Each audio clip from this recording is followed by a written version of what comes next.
ಶ್ರೀಗುರುಭ್ಯೋ ನಮಃ. ಹರಿ ಓಂ. ಶುದ್ಧಾನಂದೋರು ಸಂವಿದ್ಯುತಿಬಲಬಹುಲೌದಾರ್ಯವೀರ್ಯಾದಿದೇಹಂ ಚಿಂತಾ ಸಂತಾಪಲೇಪೋದ್ಭವಮೃತಿಮುಖರಾಶೇಷದೋಷಾತಿದೂರಂ ಸದ್ಭಿರ್ವೈರಾಗ್ಯಭಕ್ತಿಶ್ರುತಿಮತಿನಿಯತಧ್ಯಾನಜಜ್ಞಾನಯೋಗಾತ್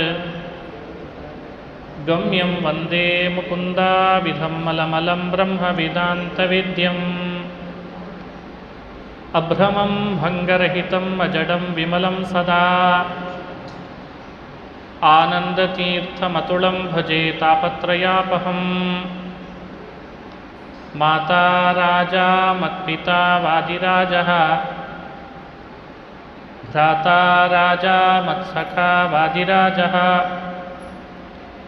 ಸರ್ವಸ್ವಂ ಮೇ ವಾದಿರಾಜೋ ದಯಾಲುಃ ನಾನ್ಯದ್ದೈವಂ ನೈವ ಜಾನೇ ನ ಜಾನೇ.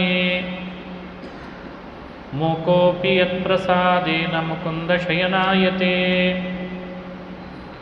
ರಾಜರಾಜಾಯತೆ ರಿಕ್ತೋ ರಾಘವೇಂದ್ರಂ ತಮಾಶ್ರಯೇ. ಆಪಾದಮೌಲಿಪರ್ಯಂತಂ ಗುರುಣಾಮಾಕೃತಿಂ ಸ್ಮರೇತ್ ತೇನ ವಿಘ್ನಾಃ ಪ್ರಣಶ್ಯಂತಿ ಸಿದ್ಧ್ಯಂತಿ ಚ ಮನೋರಥಾಃ. ಹರಿಕ್ಷೀರಾಂಬುಧೇ ಸ್ವೈರಂ ಭವಕರ್ಮ ರಿಪೋರ್ಮನಃ ವಿಹರ ಅಹರಶ್ಚಿತ್ರ ಚಾರಿತ್ರ ಚತುರೋರ್ಮಿಷೋ. ಶ್ರೀ ಹರಿವಾಯು ಗುರುಗಳ ಚರಣಾರವಿಂದಗಳಲ್ಲಿ ಭಕ್ತಿಪೂರ್ವಕ ಪ್ರಣಾಮಗಳನ್ನು ಅರ್ಪಿಸಿ ತೀರ್ಥ ಪ್ರಬಂಧದ ಮೊದಲನೇ ಪ್ರಬಂಧದಲ್ಲಿ ಬಾಣಗಂಗಾ ಕ್ಷೇತ್ರದಿಂದ ದ್ವಾರಕಾಪಟ್ಟಣಕ್ಕೆ ಅಂತ ಪ್ರಯಾಣ ಬೆಳೆಸಿ ದ್ವಾರಕೆಯನ್ನು ವರ್ಣನೆ ಮಾಡುವ ಸಂದರ್ಭ ಬಂದಿತ್ತು. ಬಾಣಗಂಗಾ ಶ್ರೀಕೃಷ್ಣನ ಬಾಣಪ್ರಯೋಗದಿಂದ ಜನಿಸಿದ ಒಂದು ಸ್ಥಳ. ದೇವರ ಕೀರ್ತಿ ಎಷ್ಟು ಸ್ವಚ್ಛ, ಬಾಣಗಂಗೆಯೂ ಅಷ್ಟೇ ಸ್ವಚ್ಛ. ಅಲ್ಲಿ ಮುಳುಗಿ ಸ್ನಾನ ಮಾಡೋದರಿಂದ ನಾವು ಕೂಡ ಸ್ವಚ್ಛ ಆಗ್ತೇವೆ ಅನ್ನೋ ಅಂಶ ಅದರಿಂದ ತಿಳಿಯುತ್ತದೆ. ಸ್ವಚ್ಛ ಆಗಬೇಕಾದರೆ ಬಾಣಗಂಗೆಯಲ್ಲಿ ಮುಳುಗಬೇಕು. ಹಾಗಾಗಿ ಬಾಣಗಂಗಾ ಸ್ನಾನದಿಂದ ಯಾವ ರೀತಿಯಾಗಿ ಸ್ವಚ್ಛತೆಯನ್ನು ಪಡೀಬಹುದು ಅದನ್ನು ಅನುಸಂಧಾನ ಮಾಡಿಸಿದರು. ಹಾಗೆ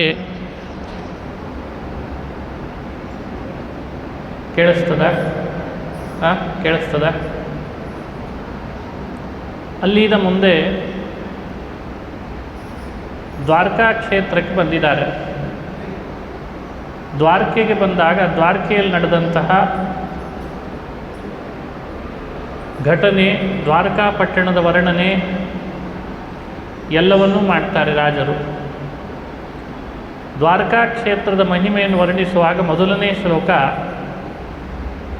ವಿಶ್ವಂಭರಾಂ ಘನತರಾಮಪಿ ಭೂರಿ ಯತ್ನೈಃ ನಿರ್ಭಿದ್ಯ ಯತ್ಪದಮುಪೇತ್ಯ ಬಲೀಂದ್ರಗೇಹಾತ್ ಆಸ್ತೆ ತ್ರಿವಿಕ್ರಮತನುರ್ಹರಿರದ್ವಿತೀಯಾ ಸಾದ್ವಾರಕೇಪ್ಸಿತ ಪುಮರ್ಥಕರೀ ಪುರೀನಃ.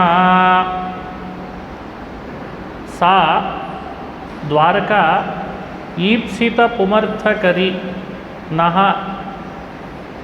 ಆ ದ್ವಾರಕೆ ಇದ್ದಾಳಲ್ಲ, ಅವಳು ನಮ್ಮ ಅಪೇಕ್ಷಿತವಾದ ಪುರುಷಾರ್ಥಗಳನ್ನು ಕೊಡೋದರಲ್ಲಿ ಸಮರ್ಥಳಾಗಿದ್ದಾಳೆ ಅಂತಾರೆ. ಸಾ ದ್ವಾರಕಾ ಈಪ್ಸಿತ ಪುಮರ್ಥಕರಿ, ಅಪೇಕ್ಷಿತವನ್ನು ಪೂರೈಸುವವಳಾಗಿದ್ದಾಳೆ. ಅಲ್ಲಿರುವ ಮಹಿಮೆ ಸಪ್ತಮಹಾಕ್ಷೇತ್ರಗಳಲ್ಲಿ, ಮುಕ್ತಿದಾಯಕವಾದ ಸಪ್ತಮಹಾಕ್ಷೇತ್ರಗಳಲ್ಲಿ ಇದೊಂದು ಶ್ರೇಷ್ಠವಾದ ಕ್ಷೇತ್ರ. ಅಯೋಧ್ಯ, ಮಥುರಾ, ಮಾಯಾ, ಕಾಶಿ, ಕಾಂಚಿ, ಅವಂತಿಕ, ಪುರಿ, ದ್ವಾರಾವತಿ ಚೈವ ಸಪ್ತೈತೆ ಮೋಕ್ಷದಾಯಕ ಅಂತ ಮೋಕ್ಷದಾಯಕ 7 ಕ್ಷೇತ್ರಗಳನ್ನು ಪಟ್ಟಿ ಮಾಡಿದ್ದಾರೆ. ಅಯೋಧ್ಯೆ 1, ಮಥುರೆ 2, ಮಾಯಾ 3. ಮಾಯಾ ಅಂತಂದರೆ ಹರಿದ್ವಾರಕ್ಕೆ ಮಾಯಾ ಅಂತ ಹೆಸರಿದೆ. ಮಾಯಾ 3, ಕಾಶಿ 4, ಕಾಂಚಿ 5, ಅವಂತಿಕಾ ಇವತ್ತಿನ ಉಜ್ಜಯಿನಿಗೆ ಅವಂತಿಕಾ ಅಂತ ಹೆಸರು. ಅವಂತಿಕಾ ಅಂತ ಮತ್ತೊಂದು ಪಟ್ಟಣ 6.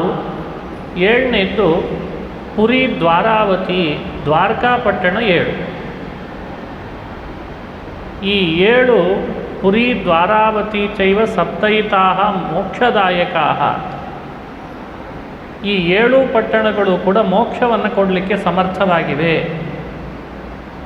ಹಾಗಾಗಿ ಭಾರತದ ತೀರ್ಥಯಾತ್ರೆ ಮಾಡುವವರು ಈ 7 ಚೆನ್ನಾಗಿ ಶ್ರದ್ಧೆಯಿಂದ ಯಾತ್ರೆ ಮಾಡಿ ಅಲ್ಲಿಯೂ ಕೂಡ ಶ್ರಾದ್ದಾದಿಗಳನ್ನು ತೀರ್ಥವಿಧಿಯನ್ನು ಮಾಡಿದರೆ ಮೋಕ್ಷ ಸಿಗ್ತದೆ ಅಂತ ಪ್ರಸಿದ್ಧಿ ಇದೆ. ಇಂಥ ಕ್ಷೇತ್ರಗಳಲ್ಲಿ ದ್ವಾರಾವತಿ ಪುರಿ ದ್ವಾರಕಾಪಟ್ಟಣವೂ ಕೂಡ ಒಂದು ಸೇರಿದೆ.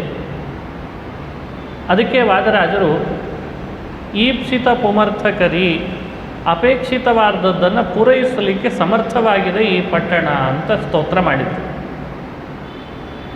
ಈ ಪಟ್ಟಣದಲ್ಲಿರುವ ಭಗವಂತನ ರೂಪ ಯಾವುದು? ಈ ಕ್ಷೇತ್ರದ ರೂಪ ಯಾವುದು? ರಾಜರ ಕಾಲದಲ್ಲಿ ಅಲ್ಲಿ ಅವರು ದರ್ಶನ ಮಾಡಲಿಕ್ಕೆ ಹೊರಟಾಗ ತ್ರಿವಿಕ್ರಮ ದೇವರ ದರ್ಶನ ಆಗಿದೆ. ಅದಕ್ಕೆ ಅವರು ಹೇಳ್ತಾರೆ, ವಿಶ್ವಂಭರಾಂ ಘನತರಾಮಪಿ ಭೂರಿಯತ್ನೈ ನಿರ್ಭಿದ್ಯ ಯತ್ ಪದಮುಪೇತ್ಯ ಬಲೀಂದ್ರಗೇಹಾತ್. ತ್ರಿವಿಕ್ರಮ ಬಲಿಚಕ್ರವರ್ತಿಯ ಮನೆಗೆ ಬಂದು ತನ್ನ ಪಾದವನ್ನು ಬೆಳೆಸಿ ಅಳಿಬೇಕು ಅಂತ ಬ್ರಹ್ಮಾಂಡದ ಕಟಾಹ ಸ್ಪರ್ಶ ಮಾಡಿದಾಗ ಬ್ರಹ್ಮಾಂಡ ಕಟಾಹ ನಿರ್ಭಿದ್ಯ, ಅದು ಭಿನ್ನವಾಯಿತು ಅಂತ ಕಥೆ ಕೇಳ್ತೀವಿ. ತ್ರಿವಿಕ್ರಮನ ಒಂದು ಪಾದ ಮೇಲ್ತನಕ ಹೋಯ್ತಂತೆ ಅಳಿಲಿಕ್ಕೆ ಅಂತ. ಭಗವಂತನ ಪಾದದ ಉಗುರು ಬ್ರಹ್ಮಾಂಡದ ಗೋಡೆಗೆ ತಗಲ್ತಂತೆ. ಬ್ರಹ್ಮಾಂಡದ ಗೋಡೆನೇ ಭಿನ್ನ ಆಯಿತು. ಹೊರಗಿರುವ ಜಲಾವರಣದ ನೀರು ಒಳಗೆ ಬರಲಿಕ್ಕೆ ಶುರುವಾಯಿತು. ಆ ನೀರು ಭಗವಂತನ ಪಾದದ ಮೇಲೆ ಬಿದ್ದದ್ದು ಪುನಃ ಬ್ರಹ್ಮದೇವರ ಕಮಂಡಲು ಸೇರಿ ಭೂಮಿಯಲ್ಲಿ ಅವಳೇ ಗಂಗೆಯಾಗಿ ಹರಿದ್ಲು ಅಂತ ಪ್ರಸಿದ್ಧಿ ಇರೋದು. ವಾದರಾಜರು ಆ ಚರಿತ್ರೆಯನ್ನು ಸ್ಮರಣೆ ಮಾಡುತ್ತಾರೆ, ತ್ರಿವಿಕ್ರಮನ ಮಹಿಮೆ ಅಂತ ಹೇಳಿ. ವಿಶ್ವಂಭರಾಂ ಘನತರಾಮಪಿ, ಅತ್ಯಂತ ನಿಬಿಡವಾದಂಥ ಭೂಮಿಯನ್ನು ಬಹಳಷ್ಟು ಪ್ರಯತ್ನಪಟ್ಟು ನಿರ್ಭಿದ್ಯ ಅಂದರೆ ಭೇದಿಸಿ, ಬಲೀಂದ್ರ ಗೇಹಾತ್ ಬಲಿಚಕ್ರವರ್ತಿಯ ಮನೆಯಿಂದ ಯತ್ಪದಂ ಯಾವ ಸ್ಥಾನಕ್ಕೆ ಉಪೇತ್ಯ ಬಂದು ಆಸ್ತೆ ನೆಲೆಸಿದ್ದಾನೋ. ನಿನ್ನೆ ನಾವು ಕಥೆ ಕೇಳುವಾಗ ಭೃಗುಕಚ್ಚ ಅಂತ ಒಂದು ಕ್ಷೇತ್ರ ಇದೆ, ನರ್ಮದಾ ನದಿ ಹರಿಯುವ ಸ್ಥಳ. ಅಲ್ಲಿ ವಾಮನ ತ್ರಿವಿಕ್ರಮನಾಗಿ ಬೆಳೆದ, ಭಾರ್ಗವರು ಅಲ್ಲಿ ಹೋಮ ಮಾಡ್ತಾ ಇದ್ದರು. ಇದೆಲ್ಲ ಕಥೆ ಕೇಳ್ತಾ ಇದ್ವಿ. ಹಾಗಾದರೆ ತ್ರಿವಿಕ್ರಮನಾಗಿ ತನ್ನ ಮಹಿಮೆಗಳನ್ನೆಲ್ಲ ತೋರಿಸಿದ್ದಲ್ಲಿ, ಗಂಗೆಯನ್ನು ಹುಟ್ಟಿಸಿದ್ದ ಅಲ್ಲಿ. ಅಂಥ ತ್ರಿವಿಕ್ರಮ ಇಷ್ಟೆಲ್ಲ ಕ್ಷೇತ್ರಗಳಿರುವಾಗ ಈ ಕ್ಷೇತ್ರಕ್ಕೆ ಅಂತ ಬಂದು ನೆಲೆಸಿದ್ದಾನೆ ಅಂದಮೇಲೆ ಈ ಕ್ಷೇತ್ರ ಎಷ್ಟು ಮಹತ್ತರವಾದದ್ದು ಅಂತ ಇದರಿಂದಲೇ ಅರ್ಥ ಆಗ್ತದೆ ಅಂತ ವರ್ಣನೆ ಮಾಡಿದರು. ಆಸ್ತೆ ತ್ರಿವಿಕ್ರಮತನು ಹರಿಹಿ ಅದ್ವಿತೀಯ, ಅನುಪಮವಾದ ತ್ರಿವಿಕ್ರಮತನು, ತ್ರಿವಿಕ್ರಮ ರೂಪಿಯಾಗಿ ಶ್ರೀಹರಿ ಆಸ್ತೆ ಇದೇ ಕ್ಷೇತ್ರದಲ್ಲಿ ನೆಲೆಸಿದ್ದಾನೆ. ತ್ರಿವಿಕ್ರಮ ಈ ಕ್ಷೇತ್ರದಲ್ಲಿ ನೆಲೆಸಿದ್ರಿಂದಲೇ ಈ ಕ್ಷೇತ್ರ ಅತ್ಯಂತ ಸಮರ್ಥವಾಗಿದೆ ಪುರುಷಾರ್ಥಗಳನ್ನು ನೀಡೋದರಲ್ಲಿ ಅಂತ ಅನುಸಂಧಾನ ಮಾಡ್ತಾರೆ. ಹಾಗಾಗಿ ಯಾರ್ಯಾರು ದ್ವಾರಕಾಪಟ್ಟಣಕ್ಕೆ ಹೋಗ್ತಾರೆ ಕೇವಲ ಕೃಷ್ಣನನ್ನು ಸ್ಮರಣೆ ಮಾಡಿ ಬರೋದಲ್ಲ, ವಾದರಾಜರ ದೃಷ್ಟಿಯಲ್ಲಿ ಅಲ್ಲಿ ತ್ರಿವಿಕ್ರಮನ ಸ್ಮರಣೆ ಮಾಡಿ ಬರಬೇಕು. ತುಂಬ ಜನರಿಗೆ ತ್ರಿವಿಕ್ರಮನ ವಿವರಣೆ ಕೊಟ್ಟೇ ಇಲ್ಲ. ವಾಸ್ತವಿಕವಾಗಿ ಅದು ತ್ರಿವಿಕ್ರಮ ಕ್ಷೇತ್ರ, ದ್ವಾರಕಾಪಟ್ಟಣ ಅಂತಂದರೆ ವಾದರಾಜರ ದೃಷ್ಟಿ. ರಾಜರು ಹಿನ್ನೆಲೆಯನ್ನೆಲ್ಲ ಸ್ಮರಣೆಗೆ ತಂದು ಕೊಟ್ಟಿದ್ದಾರೆ. ಕೃತಯುಗದೊಳಗೆ ಒಬ್ಬ ರಾಜ ಇದ್ದ, ರೇವತ ಅಂತ ಆತನ ಹೆಸರು. ಆ ರೇವತ ರಾಜ ಸಾಕಷ್ಟು ದರ್ಬೆಗಳನ್ನು ಹರಡಿ ಯಜ್ಞಗಳನ್ನು ಮಾಡ್ತಾ ಇದ್ದ. ದರ್ಬೆಗಳಿಗೆ ಸಂಸ್ಕೃತದಲ್ಲಿ ಕುಶ ಅಂತ ಹೆಸರು. ಕುಶ ದರ್ಬೆಗಳನ್ನು ಹೆಚ್ಚೆಚ್ಚು ಹರಡಿ ಯಜ್ಞಯಾಗಗಳನ್ನು ಮಾಡಿ ಆ ಭೂಮಿಯನ್ನು ಪವಿತ್ರ ಮಾಡಿದ್ದ. ಎಲ್ಲಿ ಯಜ್ಞಯಾಗಗಳು ನಡೀತದೋ ಆ ಭೂಮಿ ಪವಿತ್ರ ಅಂತ ಅರ್ಥ. ಮೇಲಾಗಿ ದರ್ಬೆಗಳನ್ನು ಹರಡಿ ಚೆನ್ನಾಗಿ ಯಾಗ ಮಾಡ್ತಾ ಇದ್ದ. ಸಂಸ್ಕೃತದಲ್ಲಿ ಕುಶ ದರ್ಬೆ ಯಾವ ಸ್ಥಳದಲ್ಲಿ ಹೆಚ್ಚು ಹರಡಿ ಯಾಗ ಮಾಡಲಾಯಿತೋ ಆ ಸ್ಥಳವನ್ನು ಕುಶಸ್ಥಳಿ ಅಂತ ಕರೆದ್ರಂತೆ ಹಿಂದಿನವರು. ಹಾಗಾಗಿ ಕೃತಯುಗದೊಳಗೆ ಆ ಜಾಗವನ್ನು ಕುಶಸ್ಥಳಿ ಅಂತ ಕರೀತಾ ಇದ್ರಂತೆ ಮೊದಲು. ಇನ್ನೊಂದು ಕಥೆ ಹೇಳ್ತಾರೆ. ಕುಶ ಅಂತ ಒಬ್ಬ ರಾಕ್ಷಸ ಬಹಳ ಲೋಕಕಂಟಕನಾಗಿ ಆ ಪ್ರದೇಶದಲ್ಲಿ ವಾಸ ಮಾಡಿಕೊಂಡು ಮಾಡಬಾರದ ರೀತಿಯಲ್ಲಿ ಅನಾಹುತಗಳನ್ನು ಮಾಡ್ತಾ ಇದ್ದ. ದೇವತೆಗಳೆಲ್ಲ ಪ್ರಾರ್ಥನೆ ಮಾಡಿದರು. ಭಗವಂತ ತ್ರಿವಿಕ್ರಮ ರೂಪನಾಗಿ ಬಂದು ಕುಶಾಸುರನನ್ನು ಅಲ್ಲಿ ಸಂಹಾರ ಮಾಡಿದ. ಕುಶ ವಾಸ ಮಾಡ್ತಿದ್ದದ್ದಕ್ಕೆ ಅದು ಕುಶಸ್ಥಳಿ. ತ್ರಿವಿಕ್ರಮನಾಗಿ ಕುಶಾಸುರನನ್ನು ಸಂಹಾರ ಮಾಡಿದ್ದಕ್ಕೆ ಅದು ಕುಶಸ್ಥಳಿ. ದರ್ಬೆಗಳನ್ನು ಹರಡಿ ಯಾಗ ಯಜ್ಞ ಮಾಡ್ತಾ ಇದ್ದ ಜಾಗ ಆದ್ದರಿಂದಲೂ ಕುಶಸ್ಥಳಿ. ಹೀಗೆ ಪುರಾಣಗಳಿಗೆ ಅನುಗುಣವಾಗಿ ದ್ವಾರಕಾಪಟ್ಟಣದ ಮಹಿಮೆಯನ್ನು ಚಿಂತನೆ ಮಾಡಬೇಕು. ಅದಕ್ಕೆ ವಾದರಾಜರು ಕುಶಸ್ಥಳಿ ಅಂದರೆ ಅದು ಕೃಷ್ಣನ ಪ್ರದೇಶ ಅಷ್ಟೇ ಅಲ್ಲ, ಕೃಷ್ಣ ಬರುವ ಮುನ್ನವೂ ಕೂಡ ಅದೊಂದು ಕ್ಷೇತ್ರವಾಗಿತ್ತು ಅಂತ ವರ್ಣನೆ ಮಾಡಿದರು. ಯಾರಿದ್ರು? ತ್ರಿವಿಕ್ರಮನಿದ್ದ, ಆದ್ದರಿಂದ ಕ್ಷೇತ್ರವಾಗಿತ್ತು. ಬೇರೆ ಬೇರೆ ಪುರಾಣಗಳಲ್ಲಿಯೂ ಕೂಡ ಮಹಿಮೆಗಳನ್ನು ವರ್ಣಿಸಿದ್ದನ್ನು ಇಲ್ಲಿ ತಿಳಿಸ್ತಾರೆ. ಕುಶಾಸುರ ವಧಾರ್ಥಂ ಋಷಿಭಿಃ ಪ್ರಾರ್ಥಿತಃ ತ್ರಿವಿಕ್ರಮಃ ದ್ವಾರಕಾಮುಪೇತ್ಯ ಕುಶಾಸುರಂ ಹತ್ವಾ ತತ್ರೈವ ಆಸ್ತೆ ಅಂತ. ಕುಶಾಸುರನನ್ನು ಸಂಹಾರ ಮಾಡಿ ತ್ರಿವಿಕ್ರಮ ಅಲ್ಲೇ ವಾಸ ಮಾಡ್ತಿದ್ದಾನೆ. ಇದು ಪೌರಾಣಿಕಿ ಕಥೆ, ವ್ಯಾಖ್ಯಾನದಲ್ಲಿ ತಿಳಿಸಿದ್ದಾರೆ. ಅದಕ್ಕೆ ವಾದರಾಜರಲ್ಲಿ ಹೋದಾಗ ಅದನ್ನು ಬರೀ ದ್ವಾರಕಾಪಟ್ಟಣ ಕೃಷ್ಣನ ಸನ್ನಿಧಾನ ಅಂತಷ್ಟೇ ಹೇಳ್ದೇನೆ, ಅದು ತ್ರಿವಿಕ್ರಮನ ಸನ್ನಿಧಾನ ಅಂತ ಅನುಸಂಧಾನ ಮಾಡ್ರಿ ಅಂತಂತಾರೆ. ಹೀಗೆ ದ್ವಾರಕಾಪಟ್ಟಣದ ಮಹಿಮೆಯನ್ನು ಪ್ರಾರಂಭದಲ್ಲಿ ವರ್ಣನೆ ಮಾಡಿದರು. ಅಲ್ಲಿದ ಮತ್ತೆ ತ್ರಿವಿಕ್ರಮನ ವರ್ಣನೆ ಆಗಬೇಕು. ಇಡೀ ಪಟ್ಟಣವೇ ಅದ್ಭುತ. ಸಮುದ್ರದ ಮಧ್ಯದ ಪಟ್ಟಣ ಅಂತ ಪ್ರಸಿದ್ಧಿ ಇದೆ, ನಾವು ಕೇಳಿದ್ದೇವೆ. ಆ ಕುಶಸ್ಥಳಿಯಲ್ಲಿ ತ್ರಿವಿಕ್ರಮನನ್ನು ಹೇಗೆ ಚಿಂತನೆ ಮಾಡಬೇಕು ಹೇಳಿಕೊಡ್ತಾರೆ. ತ್ರಿವಿಕ್ರಮೋ ವಿಜಯತೆ ತ್ರಯೀ ವಿಖ್ಯಾತ ವಿಕ್ರಮಃ ಯಃ ಕುಶಂ ದಮಯಿತ್ವೇ ಮಾಂ ಚಕ್ರೇ ವಿಪ್ರಕುಶಸ್ಥಳೀಂ ಅಂತ ವರ್ಣನೆ ಮಾಡ್ತಾರೆ. ತ್ರಯೀ ವಿಖ್ಯಾತ ವಿಕ್ರಮಃ, ವೇದಗಳಲ್ಲಿ ಯಾರ ಪರಾಕ್ರಮ ಇವತ್ತಿಗೂ ವರ್ಣಿತವಾಗ್ತದೋ ವೇದಗಳು ಕೊಂಡಾಡ್ತಾವೆ ಈ ಭಗವಂತನ ಮಹಿಮೆಯನ್ನು. ಅಂಥ ತ್ರಿವಿಕ್ರಮ ಇಲ್ಲಿ ಶೋಭಿಸ್ತಿದ್ದಾನೆ, ಉತ್ಕೃಷ್ಟನಾಗಿದ್ದಾನೆ.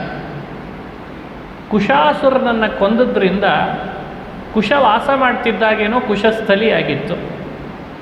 ಹಾಗಾದರೆ ಕುಶ ಸತ್ತೋದ ಮೇಲೆ ಯಾಕೆ ಮತ್ತೆ ಕುಶಸ್ಥಳಿ ಅಂತ ಕರಿಬೇಕದನ್ನು ಅಂತ ಪ್ರಶ್ನೆ. ಅದಕ್ಕೆ ರಾಜರೊಂದು ಚಮತ್ಕಾರ ಮಾಡಿದರು. ಸರಿ, ಕುಶಾಸುರ ಏನೋ ಹೋಗಿಬಿಟ್ಟ, ಸರಿ, ಅವನು ಹೋದ ಮೇಲೂ ಅದು ಕುಶಸ್ಥಳಿ ಯಾಕಾಗಿದೆ ಅಂದರೆ ವಿಪ್ರರು ಮಾಡುವಂತಹ ಕರ್ಮಗಳಿಗೆ ಅತ್ಯಂತ ಉಪಯುಕ್ತವಾದ ಕುಶ ಬೆಳೆಯೋ ಹಾಗೆ ಮಾಡಿದ್ದಾನಾದ್ದರಿಂದ ವಿಪ್ರ ಕುಶಸ್ಥಳಿ ಅಂತದ್ದು. ದ್ವಾರಕೆಯಲ್ಲಿ ಇದನ್ನು ಸ್ಮರಣೆ ಮಾಡಲಿ. ನಮ್ಮ ಮನೆಗಳಲ್ಲಿ ಯಾವಾಗಲೂ ದರ್ಬೆ ಇರಬೇಕು ಅಂತಿದೆ. ಪವಿತ್ರ ಇಲ್ಲದೇನೆ ಯಾವುದೇ ಕರ್ಮ ಹುಟ್ಟಲ್ಲ ಅಂತ ಪ್ರಸಿದ್ಧಿ. ಯಜ್ಞ ಯಾಗಾದಿಗಳನ್ನು ಮಾಡುವಾಗ, ಶ್ರಾದ್ದ ಮಾಡುವಾಗ ಬರೀ ಪಿತೃಕಾರ್ಯಕ್ಕಷ್ಟೇ ಕೆಲವರು ಪವಿತ್ರ ಅಂತ ಇಟ್ಕೊಂಡಿದ್ದಾರೆ. ಹಾಗಿಲ್ಲ. ಕೆಲವರಂತೂ ಅದನ್ನು ನೋಡಿ ಮನೆಯಲ್ಲೇ ಇಟ್ಕೊಳ್ಳಿಕ್ಕೂ ಕೂಡ ಬೇಸರಿಸ್ತಾರೆ. ಅಯ್ಯೋ ಪವಿತ್ರ ತಂದರೆ ಏನೋ ಅನಾಹುತ ಆಗಿದೆ ಅಂತ ಅನ್ನೋ ಭ್ರಮೆನೂ ಇದೆ ಕೆಲವರಿಗೆ. ಕೆಲವು ಪ್ರದೇಶಗಳಲ್ಲಿ ಭ್ರಮೆ ಇದೆ. ಎಳ್ಳು ಬಂದುಬಿಟ್ರೆ ಅಯ್ಯೋ ಎಳ್ಳು ಬಂದುಬಿಟ್ಟಿದೆ, ಎಳ್ಳು ಬಂದರೆ ಭ್ರಮೆ, ಎಲ್ಲ ಮೌಢ್ಯ. ಸರಿಯಾಗಿ ಸ್ಮೃತಿ ಗ್ರಂಥಗಳ ಪರಿಚಯ ಇಲ್ಲದೆ ಇದ್ದಾಗ ಆಗ್ತದೆ ಹಾಗೆ. ಮನೆಯೊಳಗೆ ಯಾವಾಗಲೂ ಪವಿತ್ರ ಇರಬೇಕು ಅಂತ ವಿಪ್ರರಿಗದು ಭೂಷಣ. ಅದಕ್ಕೆ ಕುಶಪಾಣಿ ಅಂತ ಹೇಳಿ ಪ್ರಾರಂಭ ಆಗ್ತದೆ ಕೆಲವು ಗ್ರಂಥಗಳು. ಆಹ್ನಿಕ. ಇನ್ನೂ ಒಂದು ಪ್ರದೇಶದಲ್ಲಿ ಕೇಳಿದ್ದು, ಈ ಗ್ರಹಣ ಕಾಲದಲ್ಲಿ ಕೆಲವೊಮ್ಮೆ ಎಷ್ಟೋ ಪದಾರ್ಥಗಳ ಪಾತ್ರೆಗಳ ಮೇಲೆ ಪವಿತ್ರ ಹಾಕಿಟ್ರೆ ಸಾಕಂತೆ, ಅದನ್ನು ಪ್ರತ್ಯೇಕವಾಗಿ ಗ್ರಹಣ ಕಾಲದಲ್ಲಿ ಪುನಃ ಅದು ಮೈಲಿಗೆ ಆಯಿತು ಅಂತಿಲ್ಲ ಅನ್ನುವಂಥ ಮಹಿಮೆನೂ ಕೇಳ್ತೀವಿ. ಅದರದ್ದು ಅದು ಪವಿತ್ರಕ್ಕಷ್ಟು ಮಹಿಮೆ, ಆ ದರ್ಬೆಗಷ್ಟು ಮಹಿಮೆ. ದರ್ಭೆ ಇಲ್ಲದೆ ವಿಪ್ರ ಯಾವ ಕರ್ಮವನ್ನು ಮಾಡೋ ಹಾಗಿಲ್ಲ. ಕೂಡಬೇಕಾದ್ರಾದರೂ ದರ್ಬೆ ಆಸನ ಹಾಕ್ಕೊಳ್ಬೇಕು ಅಂತಿಲ್ವೇ? ಬರೀ ಪಾಣಿಯಲ್ಲಿ ಕೈಯಲ್ಲಷ್ಟೇ ಕುಶ ಅಲ್ಲ, ಆಸನವೂ ಕೂಡ ಕುಶದ್ದಿರಲಿ ಅಂತ ಶಾಸ್ತ್ರಗಳು ಹೇಳ್ತಾರೆ. ಮನುಷ್ಯನಿಗೆ ಕುಶಾಸನ ಬಹಳ ಶ್ರೇಷ್ಠ. ಹಾಗಾಗಿ ಕುಶಗಳು ಪವಿತ್ರ, ವಿಪ್ರರಿಗೆ ಅತ್ಯಂತ ಉಪಯುಕ್ತ. ತಮ್ಮ ತಮ್ಮ ಯಜ್ಞಾದಿ ಸತ್ಕ್ರಿಯೆಗಳಿಗೆ ಆ ದರ್ಭೆಗಳನ್ನು ಬೆಳೆಯೋ ಹಾಗೆ ಈ ಸ್ಥಳವನ್ನೇ ಮಾರ್ಪಾಡು ಮಾಡಿದ್ದಾನಾದ ಕಾರಣವು ಈ ಸ್ಥಳಕ್ಕೆ ಕುಶಸ್ಥಳಿ ಅನ್ನೋದು ಅನ್ವರ್ಥಕವಾಗಿದೆ ಅಂತ ವರ್ಣನೆ ಮಾಡಿದ್ದಾರೆ ವಾದರಾಜ. ಕುಶನನ್ನು ಕೊಂದ ವಿಪ್ರ ಕುಶ ಸ್ಥಳಿಯನ್ನು ಮಾಡಿದ ಅಂಥ ತ್ರಿವಿಕ್ರಮ ಇಲ್ಲಿ ಶೋಭಿಸ್ತಾ ಇದ್ದಾನೆ ಅಂತ ವರ್ಣನೆ ಮಾಡ್ತಾರೆ. ಮತ್ತೊಂದು ಶ್ಲೋಕ ವಾದರಾಜರು ಹೇಳುವ ತ್ರಿವಿಕ್ರಮನ ಮಹಿಮೆ ವಿರೋಧಾಭಾಸ ಅಲಂಕಾರದಲ್ಲಿದೆ. ಏನು ವಿರೋಧ ಇಲ್ಲಿ?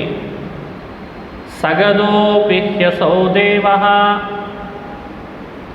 ಸಂಸಾರೇ ಗದತಾಮಗಾತ್ ತ್ರಿವಿಕ್ರಮೋಪ್ಯಸೌ ಯೋಗಿ ಮನಸೋ ವಿಕ್ರಮೋ ಭವತ್. ಇವನು ಸಗದ, ಆದರೆ ಅಗದತೆಯನ್ನು ತಂದು ಕೊಡ್ತಾ ಇದ್ದಾನೆ.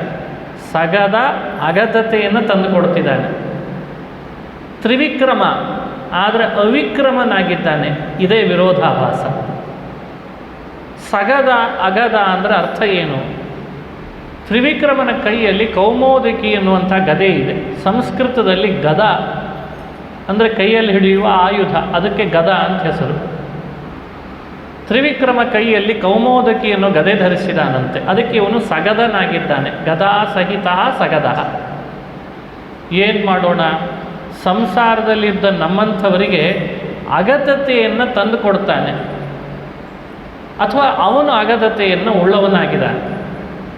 ಸಂಸ್ಕೃತದಲ್ಲಿ ಗದ ಶಬ್ದಕ್ಕೆ ರೋಗ ಅನ್ನೋ ಅರ್ಥ ಇದೆ. ಇದೇ ಚಮತ್ಕಾರ. ಸಂಸಾರ ರೋಗಕ್ಕೆ ಗದ ಅಂದರೆ ರೋಗ ಅಲ್ಲ, ಗದ ಅಂದರೆ ಔಷಧಿ ಅಂತ ವ್ಯಾಖ್ಯಾನ ಮಾಡ್ತಾರೆ. ಅಗದತಾಂ ಅಗಾಮ್. ಗದ ಅಂದರೆ ರೋಗ, ಅಗದ ಅಂದರೆ ರೋಗ ಪರಿಹಾರ ಮಾಡುವಂಥ ಔಷಧಿ. ಸಂಸಾರದಲ್ಲಿ ಔಷಧಿಯ ರೂಪನಾಗಿದ್ದಾನೆ ಈ ತ್ರಿವಿಕ್ರಮ ಅನ್ನೋ ಅರ್ಥದಲ್ಲಿ ಅಗದತಾಂ ಅಗಾತ್ ಅಂತ. ಒಂದು ಲೋಕದಲ್ಲೆಲ್ಲ ವ್ಯಾಪಿಸಿದ, ತನ್ನ ಪಾದವನ್ನು ಬೆಳೆಸಿದ, ದೇಹವನ್ನು ಬೆಳೆಸಿದ. ಎಲ್ಲಿಡ್ಲೋ ಮೂರನೇ ಪಾದ ಅಂತ ಕೇಳ್ದ ಅಂತ ಕಥೆ ಬರ್ತದೆ. ತ್ರಿವಿಕ್ರಮನಾದ ಶ್ರೀಹರಿ ಯೋಗಿಗಳ ಮನಸ್ಸಿನಲ್ಲಿ ಮಾತ್ರ ಯಾವಾಗಲೂ ಧ್ಯಾನ ಮಾಡುವ ಯೋಗಿಗಳು ಇವನನ್ನೇ ಧ್ಯಾನ ಮಾಡ್ತಿರ್ತಾರಲ್ಲ, ಧ್ಯಾನ ಮಾಡ್ತಿದ್ದಾರಲ್ಲ ಅನ್ನೋ ಕರುಣೆಯಿಂದ ಅಲ್ಲಿ ಮತ್ತೆ ತನ್ನ ಪರಾಕ್ರಮ ತೋರಿಸದೇನೆ, ಎಲ್ಲೂ ಹೆಜ್ಜೆಗಳನ್ನು ಇಡದೇನೆ ಅವಿಕ್ರಮನಾಗಿಬಿಡ್ತಾನೆ. ಯೋಗಿಗಳ ಮನಸ್ಸಿನಲ್ಲಿ ಅವಿಕ್ರಮ, ನೋಡಿದರೆ ಇವನು ತ್ರಿವಿಕ್ರಮ. ಸಂಸಾರದಲ್ಲಿ ಇವನು ಅಗದ, ಕೈಯಲ್ಲಿ ಹಿಡಿದಿದ್ದಾನೆ ಗದ. ಹಾಗಾಗಿ ಸಗದನೂ ಹೌದು, ಅಗದನೂ ಹೌದು, ತ್ರಿವಿಕ್ರಮನೂ ಆಗಿದ್ದಾನೆ, ಅವಿಕ್ರಮನೂ ಆಗಿದ್ದಾನೆ ಅಂತ ಚಮತ್ಕಾರ ಮಾಡಿದ್ದಾರೆ ವಾದರಾಜ. ಈ ಮಾತನ್ನು ಚೆನ್ನಾಗಿ ಅನುಸಂಧಾನ ಮಾಡಿದರೆ ಗದನಾದವನು ಸಗದನಾದವನು ಅಗದನಾಗ್ತಾನೆ ಅಂತ ತಿಳಿದ್ರೆ, ಅಂದರೆ ಯಾರ್ಯಾರು ದ್ವಾರಕಾಪಟ್ಟಣಕ್ಕೆ ಬಂದು ತ್ರಿವಿಕ್ರಮನ ದರ್ಶನ ಮಾಡ್ತಾರೆ ಅವರಿಗೆ ಸಂಸಾರದ ರೋಗವನ್ನು ಕಳೀಲಿಕ್ಕೆ ಔಷಧಿಯ ರೂಪದಲ್ಲಿ ದೇವರಿದ್ದಾನೆ ಅಂತ ಸಂದೇಶ ಕೊಟ್ಟಾಗಾಯಿತು. ಯಾರ್ಯಾರು ಇವನನ್ನು ಮನಸ್ಸಿನಲ್ಲಿ ಧ್ಯಾನ ಮಾಡ್ತಾರೆ ಅವರ ಶ್ರದ್ಧೆಗೆ ಭಕ್ತಿಗೆ ಅನುಗುಣವಾಗಿ ನಿಶ್ಚಂಚಲನಾಗಿ ಮನಸ್ಸಿನಲ್ಲಿ ಸ್ಥಿರನಾಗ್ತಾನೆ ಅಂತ ಸಂದೇಶ ಕೊಟ್ಟಾಗಾಯಿತು. ಇದೇ ಇದು ತ್ರಿವಿಕ್ರಮಾವತಾರದ ವರ್ಣನೆ. ಸಗದೋಪಿಹ್ಯಸೌ ದೇವಃ ಸಂಸಾರೇ ಗದತಾಮಗಾತ್ ತ್ರಿವಿಕ್ರಮೋಪ್ಯಸೌ ಯೋಗಿ ಮನಸೋ ವಿಕ್ರಮೋಭವತ್. ಎಂಥ ಅದ್ಭುತ! ಸಂಸಾರ ರೋಗಕ್ಕೆ ಊರೆಲ್ಲ ಔಷಧಿಗಳನ್ನು ಹುಡುಕ್ತಿದ್ದೇವೆ. ನಾನೇ ಔಷಧಿಯಾಗಿದ್ದೇನೆ ಅಂತಾನೆ ಭಗವಂತ. ನಾನೇ ಔಷಧಿಯ ರೂಪದಲ್ಲಿದ್ದೇನೆ, ನನ್ನನ್ನು ಧ್ಯಾನ ಮಾಡಿರಿ, ನನ್ನ ಬಿಟ್ಟು ನಿಮ್ಮ ಸಂಸಾರ ರೋಗ ಪರಿಹಾರ ಮಾಡುವ ಮತ್ತೊಬ್ಬ ವೈದ್ಯ ಇಲ್ಲ. ಅದಕ್ಕೆ ದಾಸರು ವೈದ್ಯ ಬಂದ ನೋಡೆ ಅಂತಾರೆ. ವೆಂಕಟನೆಂಬ ವೈದ್ಯ ಬಂದ ನೋಡೆ. ಸಂಸಾರ ರೋಗ ಕಳಿತಾನಾದ್ದರಿಂದ ಇವನೇ ವೈದ್ಯ. ಇದು 3 ಶ್ಲೋಕ ತ್ರಿವಿಕ್ರಮನ ದ್ವಾರಕೆಯ ವರ್ಣನೆಗೆ ಅಂತ ನೋಡಿದ್ವಿ. ಮತ್ತೊಂದು ಶ್ಲೋಕ ದ್ವಾರಕಾಪಟ್ಟಣದಲ್ಲಿರುವ ಗೋಮತಿಯನ್ನು ವರ್ಣನೆ ಮಾಡ್ತಾರೆ. ಗೋಮತಿ ಎನ್ನುವ ಹೆಸರೇ ಬಹಳ ಅದ್ಭುತವಾಗಿದೆ. ಹೇಗೆ ಹುಟ್ಟಿತು ಈ ನದಿ ಅಂದರೆ, ಕೃಷ್ಣನ ಪಾದದ ಧೂಳಿನಿಂದ ಶೋಭಿಸಿರುವಂಥ ನದಿ ಇದು. ಗೋ ಅನ್ನೋ ಶಬ್ದಕ್ಕೆ ಬಹಳಷ್ಟು ಅರ್ಥ ಇದೆ, ನೀರು ಅನ್ನೋ ಅರ್ಥ ಇದೆ. ಈ ಶ್ಲೋಕವನ್ನು ರಾಜರು ಮಾಡಿ ನಮಗೊಂದು ಅನುಸಂಧಾನ ಮಾಡಿಸ್ತಾರೆ. ದ್ವಾರಕೆಗೆ ಬಂದಾಗ ಗೋಮತಿ ನದಿಗಳು 2. ನೈಮಿಷಾರಣ್ಯದ ಹತ್ರ ಹೋದಾಗ ಅಲ್ಲೊಂದು ಗೋಮತಿ ನದಿ ಇದೆ, ಅದು ಬೇರೆ. ದ್ವಾರಕಾಪಟ್ಟಣಕ್ಕೆ ಬಂದಾಗಿರುವಂಥ ಗೋಮತಿ ನದಿ ಇದು ಬೇರೆ. ರಾಜರು ಚಮತ್ಕಾರ ಮಾಡಿ ವರ್ಣಿಸ್ತಾ ಹೇಳ್ತಾರೆ, ಶ್ರೀಕೃಷ್ಣ ಚರಣಾಂಭೋಜ ರಜೋರಂಜಿತ ಗೋಮತೀಂ ಗೋಮತೀಮಬ್ಧಿರಮಣೀಂ ಭಜೆ ತಾಪತ್ರಯಾಪಹಾಂ. ಇಷ್ಟು ಹೇಳಿದ್ದಾರೆ. ಗೋಮತೀಂ ಅಬ್ಧಿರಮಣಿ, ಈ ನದಿ ಬಂದು ಸಮುದ್ರಕ್ಕೆ ಕೂಡ್ತಾಳೆ. ಇವತ್ತಿಗೂ ನೋಡ್ಬೋದು, ನಿಮಗದು ನದಿ ಹೇಗೆ ಸಮುದ್ರ ಸೇರ್ತಿದ್ದಾಳೆ ಅನ್ನೋದು ಕಣ್ಣಿಗೆ ಬೀಳ್ತಾ ಇದೆ. ಅಬ್ಧಿರಮಣಿ, ಸಮುದ್ರಕ್ಕೆ ಬಹಳ ಪ್ರಿಯಳಾದ ಈ ನದಿ ಇಲ್ಲಿ ಬಂದು ಸೇರ್ತಾಳೆ, ನಮ್ಮೆಲ್ಲರ ತಾಪತ್ರಯಗಳನ್ನು ಕಳೀತಾಳೆ. ತಾಪತ್ರಯಾಪಹಾಂ. ಇವಳು ಇಷ್ಟು ಮಹಿಮಾ ಪಡೆದಲೆ ಹೇಗೆ ಅಂತಂದರೆ, ಶ್ರೀಕೃಷ್ಣ ಚರಣಾಂಭೋಜ ರಜೋರಂಜಿತ ಗೋಮತಿ, ಅದಕ್ಕೆ ಇಷ್ಟು ಮಹಿಮೆ ಬಂತು ಅಂತ ವರ್ಣನೆ ಮಾಡ್ತಾರೆ. ಶ್ರೀಕೃಷ್ಣ ಪರಮಾತ್ಮನ ಪಾದಕಮಲಗಳ ಧೂಳು ಈ ನೀರಿನೊಳಗೆ ಹೋಗಿ ಸೇರ್ಕೊಳ್ತಂತೆ. ಮುಗದೇ ಹೋಯ್ತು ಅಲ್ಲಿಗೆ. ಕೃಷ್ಣನ ಪಾದದ ಧೂಳಿಗಿರುವ ಶಕ್ತಿ, ಅದರ ಬಗ್ಗೆ ವರ್ಣನೆ ಮಾಡಬೇಕಾ? ಅದಕ್ಕೆ ನೋಡಿ, ಕೃಷ್ಣ ಚರಣಾಂಭೋಜ ರಜೋರಂಜಿತ ಗೋಮತಿ. ಕೃಷ್ಣನ ಪಾದದ ಧೂಳಿನಿಂದ ಶೋಭಿಸುವ ನೀರು ಯಾವುದರಲ್ಲಿ ಬಂದು ಸೇರ್ಕೊಳ್ತೋ ಅಂತಹ ಗೋಮತಿ ನದಿ ನಮ್ಮೆಲ್ಲರ ತಾಪತ್ರಯಗಳನ್ನು ಪರಿಹಾರ ಮಾಡಲಿ ಅಂತ ಅನುಸಂಧಾನ ಮಾಡ್ತಾರೆ. ಈ ವರ್ಣನೆಯಲ್ಲಿ ರಹಸ್ಯ ಇದೆ. ತಾಪತ್ರಯ ಅಂದರೆ ಆಧ್ಯಾತ್ಮಿಕ ತಾಪ, ಆದಿಭೌತಿಕ ತಾಪ, ಆದಿದೈವಿಕ ತಾಪಗಳ ಪರಿಹಾರ ಆಗುವುದು. ಅದೇ ತಾಪತ್ರಯಗಳ ಪರಿಹಾರ ಅಂದರೆ. ಇವಳಿಗೆ ಆ ಶಕ್ತಿ ಸ್ವತಃ ಇರಲಿಲ್ಲ. ಯಾವಾಗ ಕೃಷ್ಣನ ಪಾದದ ಧೂಳು ಸೋಕ್ತೋ, ಕೃಷ್ಣನ ಪಾದಕ್ಕೆ ಆ ಶಕ್ತಿ ಇದೆ, ನೀರಿಗೂ ಆ ಶಕ್ತಿ ಬರೋ ಹಾಗಾಗಿದೆ ಅಂತ ವರ್ಣನೆ ಮಾಡ್ತಾರೆ. ಇದು ಚಮತ್ಕಾರ. ಕೃಷ್ಣನ ಪಾದ ಸ್ಪರ್ಶದಿಂದ ಎಂಥೆಂಥವರು ಪವಿತ್ರರಾಗಿದ್ದಾರೆ. ಅಹಲ್ಯೆ ಕಲ್ಲಾಗಿದ್ದವಳು ರಾಮನ ಪಾದಸ್ಪರ್ಶದಿಂದ ಏನಾದ್ಲು ಅಂತ ಕಥೆ ಕೇಳಲಿಲ್ವೇ ರಾಮಾಯಣದೊಳಗೆ? ಇನ್ನು ಈ ನದಿಗಳಲ್ಲಿ ಕೃಷ್ಣನ ವಿಶೇಷ ಪಾದಸ್ಪರ್ಶ ಆದ ಕೂಡಲೇ ಮತ್ತೆ ಅದಕ್ಕೊಂದು ಮಹಿಮೆ ಬರದೇ ಇರ್ತದ? ಭಗವತ್ಪಾದರು ಗೀತಾ ಭಾಷ್ಯದಲ್ಲಿ ಒಂದು ಮಾತನ್ನು ಉಲ್ಲೇಖಿಸ್ತಾರೆ. ಬ್ರಹ್ಮಜ್ಞಾನೇನ ವಾ ಮುಕ್ತಿ ಪ್ರಯಾಗ ಪರಣೇನ ವಾ ಅಥವಾ ಸ್ನಾನ ಮಾತ್ರೇಣ ಗೋಮತ್ಯಾಂ ಕೃಷ್ಣ ಸನ್ನಿಧೌ ಅಂತ ಒಂದು ಮಾತನ್ನು ಉದಾಹರಿಸಿದ್ದಾರೆ. ಬ್ರಹ್ಮಜ್ಞಾನೇನ ಮುಕ್ತಿ, ಬ್ರಹ್ಮಜ್ಞಾನದಿಂದಲೇ ಮುಕ್ತಿ ಪಡಿಬೇಕು. ಆ ಜ್ಞಾನ ಬರಬೇಕಾದ್ರೆ ಏನು ಮಾಡಬೇಕು? ಪ್ರಯಾಗ ಮರಣೇನ, ಪ್ರಯಾಗದಂಥ ಕ್ಷೇತ್ರದಲ್ಲಿ ಬಹಳ ವಯಸ್ಸಾದ ಮೇಲೆ ಇನ್ನು ಮರಣ ಹೋಗ್ತೇನೆ ಇನ್ನು ನಾನು ಅಂತ ಅನಿಸಿದರೆ ಪ್ರಯಾಗದಲ್ಲಿ ಹೋಗಬೇಕಂತ. ಪ್ರಯಾಗ ಮರಣ, ಕಾಶಿ ಮರಣಗಳು ಬ್ರಹ್ಮಜ್ಞಾನ ತಂದುಕೊಡ್ತದೆ ಅಂತ ಹೇಳ್ತಾರೆ ಭಗವತ್ಪಾದರು. ಇಲ್ಲ ಅಥವಾ ಸ್ನಾನ ಮಾತ್ರೇಣ ಗೋಮತ್ಯಾಂ ಕೃಷ್ಣ ಸನ್ನಿಧವು ಅಂತ ಮಧ್ವಾಚಾರ್ಯ ಹೇಳಿದ್ದಾರೆ.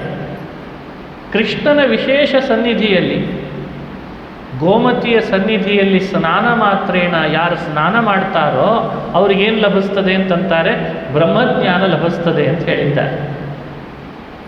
ಬ್ರಹ್ಮಜ್ಞಾನ ಪಡೀಲಿಕ್ಕೆ ಒಂದೊಂದೊಂದೊಂದು ಅಂಗಗಳೇ. ಒಂದಾ ಪ್ರಯಾಗ ಮರಣ, ಅಥವಾ ಸ್ನಾನ ಮಾಡಿದರೆ ಗೋಮತಿಯಲ್ಲಿ, ಅದು ಕೂಡ ವಿಶೇಷ, ಅಥವಾ ಕೃಷ್ಣನ ಸನ್ನಿಧಿಯಲ್ಲಿ ಪ್ರಾಣ ಬಿಟ್ಟರೂ ವಿಶೇಷ ಅಂತ ವರ್ಣನೆ ಮಾಡ್ತಾರೆ. ಹೀಗೆ ಗೋಮತಿ ನದಿಯ ಮಹಿಮೆಯನ್ನು ಭಗವತ್ಪಾದರು ಕೂಡ ತಿಳಿಸ್ತಾರಾದ್ದರಿಂದ ದ್ವಾರಕೆಯ ಸನ್ನಿಧಿಯಲ್ಲಿ ಹೋದಾಗ ಪ್ರತಿಯೊಬ್ಬರೂ ಗೋಮತಿ ಸ್ನಾನ ಮಾಡಿರಿ, ಅವಳನ್ನು ಪ್ರಾರ್ಥನೆ ಮಾಡಿಕೊಳ್ಳ್ರಿ, ಕೃಷ್ಣನ ಪಾದಸ್ಪರ್ಶ ಆದ ನದಿ ನೀನು ಅಂತ ಕೇಳ್ಕೊಳ್ರಿ, ಕೃಷ್ಣನ ಸನ್ನಿಧಾನ ಇರುವ ನದಿ ಅಂತ, ನಮಗೂ ಮುಕ್ತಿಯನ್ನು ಕೊಡುವಂತೆ ಬ್ರಹ್ಮಜ್ಞಾನ ಕೊಡುವಂತೆ ಮಾಡ್ತಾಳೆ. ಹ್ಯಾಕೆ ಸಾಧ್ಯ? ಸಂಸ್ಕೃತದಲ್ಲಿ ಗೋ ಅನ್ನೋ ಶಬ್ದ ಬರೀ ನೀರು ಅನ್ನೋ ಅರ್ಥದಲ್ಲಿ ಅಲ್ಲ, ಜ್ಞಾನ ಅನ್ನೋ ಅರ್ಥದಲ್ಲೂ ಇದೆ ಅಂತೆ. ಗೋಮತಿ ಅಂದರೆ ಜ್ಞಾನವನ್ನು ಕೊಡುವಂತೆ ಆಗ್ತಾಳೆ, ಆದ್ದರಿಂದ ಗೋಮತಿ ಅಂತ. ಈ ಅರ್ಥದಲ್ಲಿಯೂ ಹಿರಿಯರು ಅದನ್ನು ಅನುಸಂಧಾನ ಮಾಡಿಸ್ತಾರೆ. ಒಂದೊಂದು ನೀರಿನ ಕಣಗಳು ನಮ್ಮೆಲ್ಲರಿಗೆ ಜ್ಞಾನವನ್ನು ಉಂಟು ಮಾಡ್ತಾಳೆ ಅನ್ನೋ ಅಂಶವನ್ನು ಅನುಸಂಧಾನ ಮಾಡಿಸ್ತಾರೆ. 93ನೇ ಶ್ಲೋಕ ಆಯಿತು. 94ರಲ್ಲಿ ಆ ಗೋಮತಿ ನದಿಯನ್ನು ನೋಡಿ ರಾಜರಿಗೆ ಆ ಪ್ರಕೃತಿಯ ಸೌಂದರ್ಯ ಬಹಳ ಆನಂದ ಉಂಟು ಮಾಡಿದೆ. ಹೆಣ್ಣು ಗಂಡನ ಆಲಿಂಗನದಲ್ಲಿ ಬಹಳ ಸುಖ ಪಡಿತಾಳೆ. ಆ ಗಂಡನ ಆಲಿಂಗನದ ಸುಖ ಪಡೆಯುವ ದೃಶ್ಯವನ್ನು ರಾಜರು, ಗೋಮತಿ ಅನ್ನೋ ಹೆಣ್ಣು ತನ್ನ ಗಂಡ ಸಮುದ್ರನನ್ನು ಆಲಿಂಗಿಸ್ಕೊಳ್ತಾಳಲ್ಲ, ಉಳಿದ ಸ್ತ್ರೀಯರಿಗೆ ಇದು ದುರ್ಲಭ, ಇವಳಿಗೆ ನಿತ್ಯ ಇದೆ ಅಲ್ಲ ಅಂತ ವರ್ಣನೆ ಮಾಡ್ತಾರೆ. ಶೃಂಗಾರ, ಕಾವ್ಯ ಅಂದಮೇಲೆ ಸ್ವಲ್ಪ ಶೃಂಗಾರ ಬೇಕು. ಶೃಂಗಾರ, ವೀರ, ಬೀಭತ್ಸ, ರೌದ್ರ, ರಸಗಳೇ ಇಲ್ಲದೆ ಇದ್ದರೆ ಹೇಗೆ? ನೀರಸವಾದರೆ ಕಾವ್ಯಸ್ಯಾತ್ಮ ರಸಃ ಅಂತಾನೆ. ಕಾವ್ಯದ ಆತ್ಮನೇ ರಸ ಅಂತೆ. ರಸನೇ ಇಲ್ಲದೇನೆ ಕಾವ್ಯ ರಚನೆ ಮಾಡಿದರೆ ಬರ್ತೇನೋ? ಶೃಂಗಾರ ಇಲ್ಲ, ಬೀಭತ್ಸ ಇಲ್ಲ, ರೌದ್ರ ಇಲ್ಲ, ಏನು ಬರೆದಿದ್ದೀರಿ? ಕಾವ್ಯ ಬರೆದಿದ್ದೇವೆ. ಏನು ತಗೊಂಡು ಏನು ಮಾಡೋಣ? ರಸ ಇಲ್ಲ. ಶೃಂಗಾರ ಉಲ್ಲಭೇನ ಸಿತಾಂಬೋಧಿ ಕಲ್ಲೋಲಧೃತಯಾತಯಾ ವಲ್ಲಭಾಲಿಂಗನ ಸುಖಂ ದುರ್ಲಭಂ ಲಭ್ಯತೆ ನಿಶಂ. ಇದು ರಾಜರ ಶ್ಲೋಕ. ಅಲ್ಲಿ ಗೋಮತಿ ಏನಾಗಿದ್ದಾಳೆ ಅಂದರೆ ಬೆಳ್ಳಗಿನ ನೊರೆಗಳು ಹಾಗೂ ಅದರ ಅಲೆಗಳು, ಸಮುದ್ರದ ವಿಚಿತ್ರವಾದ ಅಲೆಗಳು, ಅಲ್ಲಿರುವ ಬೆಳ್ಳಗಿನ ನೊರೆ, ಈ ಗೋಮತಿ ಮತ್ತು ಆ ಸಮುದ್ರ, ಅದರ ಅಲೆಗಳು, ಇವಳ ಹರಿವು ಎರಡೂ ಬಂದು ಕಲಿತಾಗ ರಾಜರ ಕಣ್ಣಿಗೆ ಏನು ಬಿತ್ತು? ಈ ಸಮುದ್ರನೇ ಯಜಮಾನ, ಗೋಮತಿನೇ ಅವನ ಹೆಂಡತಿ, ಎಷ್ಟು ಆನಂದದಿಂದ ಆಲಿಂಗನ ಮಾಡ್ಕೊಳ್ತಿದ್ದಾರೆ. ಈ ಗೋಮತಿ ನದಿಗೆ ಬೇರೆ ಸ್ತ್ರೀಯರಿಗೆಲ್ಲ ಬಹಳ ದುರ್ಲಭವಾದ ಗಂಡನ ಆಲಿಂಗನ ದಿನ ಸಿಗ್ತಿದೆಯಲ್ಲ ಅಂತ ಆಶ್ಚರ್ಯ ಪಡ್ತಾ ಇದ್ದಾರಂತೆ ವಾದರಾಜ. ವಲ್ಲಭಾಲಿಂಗನ ಸುಖಂ ದುರ್ಲಭಂ. ವಲ್ಲಭ ಅಂದರೆ ಯಜಮಾನ, ಯಜಮಾನನ ಆಲಿಂಗನದಿಂದ ಅನುಭವಿಸುವ ಸುಖ ಹೆಣ್ಣಿಗೆ ಬಹಳ ಕಡಿಮೆ ಅಂತೆ, ಕ್ವಚಿತ್ ಸಿಗ್ತಿರ್ತದೆ. ಈ ಗೋಮತಿಗೆ ಮಾತ್ರ ದಿನನಿತ್ಯ ಸಿಕ್ಕಿದೆಯಲ್ಲ, ಎಂಥ ಅದ್ಭುತ ಗೋಮತಿ ನೀನು ಅಂತ ವರ್ಣನೆ ಮಾಡಿದ್ರು ವಾದರಾಜ. ನೋಡಿ, ರಾಜರ ವರ್ಣನೆಯಿಂದಲೇ ಎಷ್ಟೋ ಮಾಹಿತಿಗಳು ಸಿಗ್ತವೆ. ಹಿಂದೆ ವರ್ಣಿಸುವಾಗ ಶಾಲ್ಮಲಿ ನದಿ ಸಮುದ್ರವನ್ನು ಕೂಡ್ತಾಳೆ ಅಂತ ಹೇಳುವಾಗ ಅವಿವೇಕ ತೋರಿಸಬಾರ್ದು, ಹಾಗೆಲ್ಲ ಲಾವಣ್ಯವನ್ನು ಬೀರ್ತಾ ಇದ್ದಿ, ಸ್ವಲ್ಪ ಗಂಭೀರವಾಗಿರು ಅಂತ ಹೇಳಲಿಕ್ಕೆ ಗಂಗೆ ಸಖಿಯಾಗಿ ಬರ್ತಾಳೆ ಅಂತ ವರ್ಣನೆ ಮಾಡಿದರು. ಸೋದೆಯನ್ನು ವರ್ಣಿಸುವಾಗ ಗಂಗೆ ತನ್ನ ಅಣ್ಣ ಅಪ್ಪ ಅಮ್ಮನ ಉತ್ಸವವನ್ನು ಹೇಗೆ ಮಾಡ್ತಿದ್ದಾಳೆ, ನನಗೆ ಕೀರ್ತಿ ಬರಲಿ ಅಂತ ಹಾಗೆ ವರ್ಣನೆ ಮಾಡಿದ್ರು. ಗೋಮತಿಯನ್ನು ವರ್ಣಿಸುವಾಗ ತನ್ನ ಯಜಮಾನನೊಟ್ಟಿಗೆ ಆಲಿಂಗಿಸ್ಕೊಳ್ತಾಳೆ ದಿನನಿತ್ಯ. ಯಾರಿಗೆ ಸಿಗ್ತದೆ ಈ ದುರ್ಲಭವಾದ ಆಲಿಂಗನ ಅಂತ ಹೀಗೆ ವರ್ಣನೆ ಮಾಡಿದ್ರು. ಅಂದರೆ ಆ ಸಂಬಂಧಗಳನ್ನು, ಕೌಟುಂಬಿಕವಾದ ಸಂಬಂಧಗಳನ್ನು ಸೆರೆ ಹಿಡಿಯೋದರಲ್ಲಿ ವಾದರಾಜರು ಭಾರಿ ಅದ್ಭುತ. ಒಂದು ಹೆಣ್ಣು ಒಂದು ಗಂಡು ಪತಿ ಪತ್ನಿಯರು ಅಂತಾಗಿ ಎಷ್ಟು ಸುಖವಾಗಿರಬೇಕು ಅಂತ ಶಾಸ್ತ್ರಗಳು ಬಯಸ್ತಾವೆ. ಧರ್ಮದಿಂದ ಇರಬೇಕು, ಶ್ರೇಯಸ್ ಪಡಿಬೇಕು, ಧರ್ಮದಿಂದನೂ ಇರಬೇಕು, ಸುಖವಾಗಿಯೂ ಇರಬೇಕು, ಆಲಿಂಗನ ಮಾಡಬೇಕು, ಚುಂಬನಾದಿಗಳನ್ನು ಮಾಡ್ತಿರ್ತಾರೆ, ಎಲ್ಲವೂ ಇದೆ. ಯಾವುದನ್ನೂ ಶಾಸ್ತ್ರಗಳು ನಮಗೆ ನಿಷೇಧಿಸಿಲ್ಲ ಸುಖ ಪಡಲಿಕ್ಕೆ. ಎಷ್ಟು ಅದ್ಭುತವಾಗಿ ಅನುಸಂಧಾನ ಮಾಡಿದ್ದಾರೆ ನೋಡ್ರಿ. ಗೋಮತಿ ಅಬ್ಧಿರಮಣಿ ಅಂತ ಒಂದು ರೀತಿ ವರ್ಣನೆ ಮಾಡಿದರೆ, ವಲ್ಲಭಾಲಿಂಗನ ಸುಖಂ ದುರ್ಲಭಂ ಲಭ್ಯತೆ ನಿಶಂ. ಅಂದರೆ ಏನಾಯಿತು? ಯಾವ ಪತಿ ಪತ್ನಿಯರಿಗೆ ಸರಿಯಾಗಿ ಸುಖ ಅನುಭವಿಸ್ಲಿಕ್ಕೆ ಆಗಿಲ್ಲ, ಒಂದು ಸಲ ಹೋಗಿ ಗೋಮತಿಯಲ್ಲಿ ಹೋಗಿ ಮುಳುಗಿ ಬರಲಿ. ಅವಳು ಆ ಭಾಗ್ಯ ಪತಿ ಪತ್ನಿಯರಿಗೆ ನೀಡ್ತಾಳೆ, ಸೌಭಾಗ್ಯವನ್ನು ಕೊಡ್ತಾಳೆ, ಹೆಣ್ಣಿಗೆ ಬೇಕಾದಂಥ ವಿಶೇಷ ಸುಖವನ್ನು ನೀಡ್ತಾಳೆ ಅನ್ನೋ ಅಂಶವನ್ನು ರಾಜರಲ್ಲಿ ವರ್ಣನೆ ಮಾಡಿಬಿಟ್ರು. ಅಲ್ಲಿನ ಚಕ್ರತೀರ್ಥಕ್ಕೆ ಬಂದಿದ್ದಾರೆ. ದ್ವಾರಕೆಯಲ್ಲೇ ಇರುವಂಥ ಒಂದು ಪ್ರದೇಶ. ಆ ಚಕ್ರತೀರ್ಥದ ಮಹಿಮೆಯನ್ನು ವಿಶೇಷವಾಗಿ ವರ್ಣನೆ ಮಾಡ್ತಾರೆ. ಚಕ್ರತೀರ್ಥಸ್ಯ ಮಹಿಮಾ ವರ್ಣಿತುಂ ಕೇನ ಶಕ್ಯತೆ ಯತ್ ಶಿಲಾಮಪಿ ಸಂಗೇನ ವಿಧತ್ತೆ ವಿಶ್ವವಂದಿತ.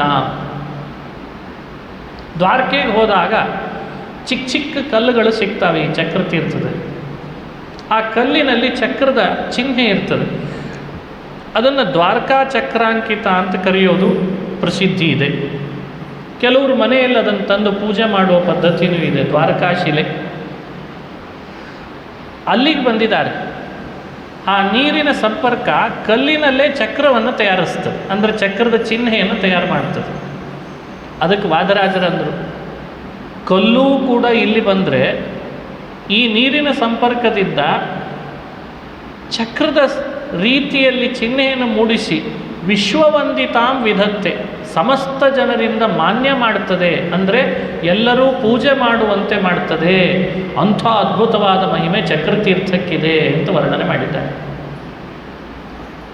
ಎಲ್ಲರೂ ವಂದಿಸುವಂತೆ ಮಾಡ್ತದೆ ಅಂದರೆ ಅರ್ಥ ಏನು? ನಮ್ಮ ಬದುಕಿನಲ್ಲಿ ನಮ್ಮನ್ನು ಗೌರವಿಸದೇ ಇರೋರು ಬಹಳ ಜನ ಇದ್ದಾರೆ. ಚಕ್ರತೀರ್ಥಕ್ಕೆ ಹೋಗಿ ಬಂದರೆ ಬಹಳ ಜನ ಗೌರವಿಸೋ ಹಾಗೆ ಮಾಡ್ತದೆ ಅಂತ ಅರ್ಥ. ಕಲ್ಲೇ ಪೂಜೆ ಮಾಡೋ ಹಾಗೆ ಮಾಡ್ತದೆ ಅಂದರೆ ಇನ್ನು ಚೇತನ ಪೂಜೆ ಮಾಡೋ ಹಾಗಾಗಲ್ವೇ? ಚೇತನ ಗೌರವಕ್ಕೆ ಪಾತ್ರನಾಗಲ್ವೇ ಅಂತ ಚಮತ್ಕಾರ. ಯತ್ ಶಿಲಾಮಪಿ ಸಂಗೇನ ವಿಧತ್ತೆ, ತನ್ನ ಸಂಪರ್ಕದಿಂದ ಕಲ್ಲನ್ನೇ ಪೂಜೆ ಮಾಡೋ ಹಾಗೆ ಮಾಡ್ತದಂತೆ, ಇನ್ನು ಮನುಷ್ಯರನ್ನು ಪೂಜೆ ಮಾಡೋ ಹಾಗೆ ಮಾಡೋ ಶಕ್ತಿ ಇಲ್ವೇನದರಲ್ಲಿ? ಚಮತ್ಕಾರ.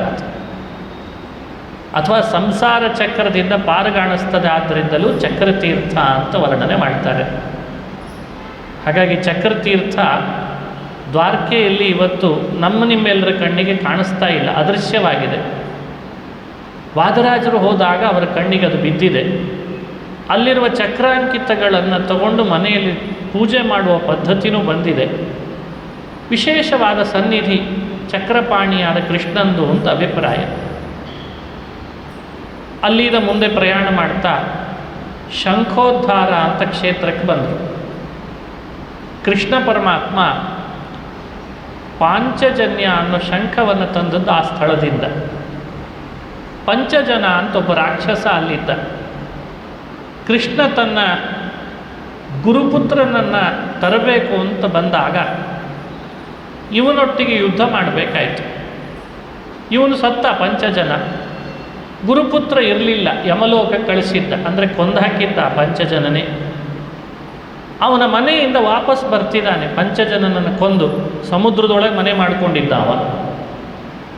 ಎಲ್ಲೆಲ್ಲೋ ಮಾಡ್ಕೊಂಡಿರ್ತಾರೆ ಇವು ಮೋಸ್ಟ್ ವಾಂಟೆಡ್ ಅಂತಿರ್ತಾರಲ್ಲ, ಅವರು ಸಾಮಾನ್ಯ ನಗರದಲ್ಲಿ ಮನೆ ಮಾಡ್ಕೊಳ್ಳೋದಿಲ್ಲ, ಎಲ್ಲೆಲ್ಲೋ ಮಾಡ್ಕೊಂಡಿರ್ತಾರೆ ಮನೆ. ಸಮುದ್ರದಲ್ಲಿ ಅಡಗಿದ್ದ, ಕೊಂದ. ಅವನು ಕೊಂದು ವಾಪಸ್ ಬರ್ತಿದ್ದಾನೆ. ಬರುವಾಗ ಅವರ ಮನೆ ಒಳಗೆ ಕೆಸರಿನಲ್ಲಿ ಒಂದು ಶಂಖ ಹೂತು ಹೋಗಿದೆ. ಕೃಷ್ಣ ಆ ಶಂಖ ಹೂತಿದ್ದನ್ನು ಎತ್ತಿದ, ಕೈಯಲ್ಲಿ ತಗೊಂಡ, ಇದು ನಂದೇ ಅಂತ ಆಯುಧ ಮಾಡಿಕೊಂಡ. ಯಮಪಟ್ಟಣದ ಹತ್ತತ್ರ ಹೋದಾಗ ಶಂಖದ ನಾದ ಮಾಡಿದ. ಒಳಗಿರುವ ಯಮದೇವರೇ ಹೊರಗೆ ಬಂದ. ಆ ನಾದ ಆಗಿತ್ತಂತೆ, ದೇವಲೋಕಕ್ಕೆಲ್ಲ ಕೇಳಿಸ್ತಿತ್ತಂತೆ. ಇದು ಪಾಂಚಜನ್ಯ ಶಂಖವನ್ನು ಉದ್ಧರಿಸಿದಂಥ ಸ್ಥಳ. ವಾದಿರಾಜರು ಆ ಸ್ಥಳಕ್ಕೆ ಹೋದರು, ನೋಡಿದರು. ಕೃಷ್ಣನ ಹಿಂದೆ ಮಾಡಿದ ಕಥೆಗಳೆಲ್ಲ ಅವರ ಮನಸ್ಸಿನಲ್ಲಿ ನೆನಪಿಗೆ ಬಂತು. ಈ ಸ್ಥಳಕ್ಕೆ ಶಂಖೋದ್ಧಾರ ಅಂತ ಹೆಸರಿಟ್ಟಿದ್ದಾರಲ್ಲ, ಇದನ್ನು ಹೇಗೆ ಚಿಂತನೆ ಮಾಡೋಣ ಅಂದ್ರೆ ಅವರು ಅಂದ್ಯಂದೋ ಕೃಷ್ಣ ಕೆಸರಿನಲ್ಲಿ ಹೂತ ಶಂಖವನ್ನು ಕೈಯಲ್ಲಿ ಎತ್ತುಕೊಂಡು ನೀರಿನಲ್ಲಿ ತೊಳೆದು ತನ್ನ ಕೈ ಆಯುಧ ಮಾಡ್ಕೊಂಡು ಹೋದ ಅಂತ ಇವತ್ತೂ ಶಂಖೋದ್ಧಾರ ಶಂಖೋದ್ಧಾರ ಅಂತ ಹೆಸರು ಕರೀತಿದ್ದಾರಲ್ಲ, ಸರಿ ಹೋಗ್ತದ ಇದು? ಎಂದೋ ಶಂಖವನ್ನು ಉದ್ಧಾರ ಮಾಡಿದ ಕ್ಷೇತ್ರವನ್ನು ಇವತ್ತು ಶಂಖೋದ್ಧಾರ ಅಂತ ಯಾಕೆ ಕರಿಬೇಕು? ಅದಕ್ಕೆ ವಾದರಾಜರಂದರು, ಅವತ್ತು ಶಂಖವನ್ನು ಉದ್ಧಾರ ಮಾಡಿದ ಕೃಷ್ಣ ಇವತ್ತು ನಮ್ಮಂಥ ಶಂಖವನ್ನು ಉದ್ಧಾರ ಮಾಡ್ತಾನೆ ಇಲ್ಲಿಗೆ ಬಂದರೆ ಅದಕ್ಕೆ ಅದು ಶಂಖೋದ್ಧಾರ ಅಂತಂದ್ರು. ಅದರಲ್ಲಿ ಒಂದು ರಹಸ್ಯನೂ ಇದೆ, ಸ್ವಾರಸ್ಯನೂ ಇದೆ. ಗಮನಿಸ್ರಿ, ಶಂಖದ ಸ್ಥಿತಿ ಏನಾಗಿತ್ತು? ಪಾಪಿಷ್ಠನ ಕೈ ಸೇರಿಕೊಂಡಿತ್ತು ಶಂಖ. ಭಾರಿ ಅದ್ಭುತ ಶಂಖ. ನೋಡಿದರೆ ಅದು ಯಾರ ವಶವಾಗಿಬಿಟ್ಟಿತ್ತು? ಪಂಚಜನ ಅನ್ನುವ ಪಾಪಿಷ್ಠನ ಕೈಯಲ್ಲಿ ವಶವಾಗಿತ್ತು. ಮೇಲಾಗಿ ಅದನ್ನು ಆತ ಹೆಚ್ಚು ಉಪಯೋಗಿಸಲಿಲ್ಲ. ಅವನೇನು ಮಾಡಿದ? ಕೆಳಗೆಲ್ಲೋ ಎಸೆದಿದ್ದ. ಆ ಎಸೆದಿದ್ದರಿಂದ ಕೆಸರೆಲ್ಲ ಅದರ ತುಂಬ ಆವರಿಸಿತ್ತು. ಭಗವಂತ ಅಂತಾನೆ, ಅರ್ಹತೆ ಚೆನ್ನಾಗಿದ್ದು ಅವನು ಎಂಥ ಪಾಪಿಷ್ಠನ ಕೈಗೆ ಸೇರಿಕೊಂಡಿದ್ರು ಜೀವ ಸಜ್ಜನ, ಅವನು ಎಷ್ಟೇ ಕೆಸರಿನಲ್ಲಿ ಹೂತು ಹೋಗಿದ್ರು ನಾನು ಅವನನ್ನು ಉದ್ಧಾರ ಮಾಡ್ತೇನೆ ಅನ್ನೋದನ್ನು ಶಂಖವನ್ನು ಉದ್ಧಾರ ಮಾಡಿ ಈ ಕ್ಷೇತ್ರದಲ್ಲಿ ತೋರಿಸಿದ್ದಾನೆ ಅಂತ ಸಂದೇಶ ಕೊಟ್ಟು. ಆದರೆ ಅರ್ಹತೆ ಚೆನ್ನಾಗಿರ್ಬೇಕಷ್ಟೆ.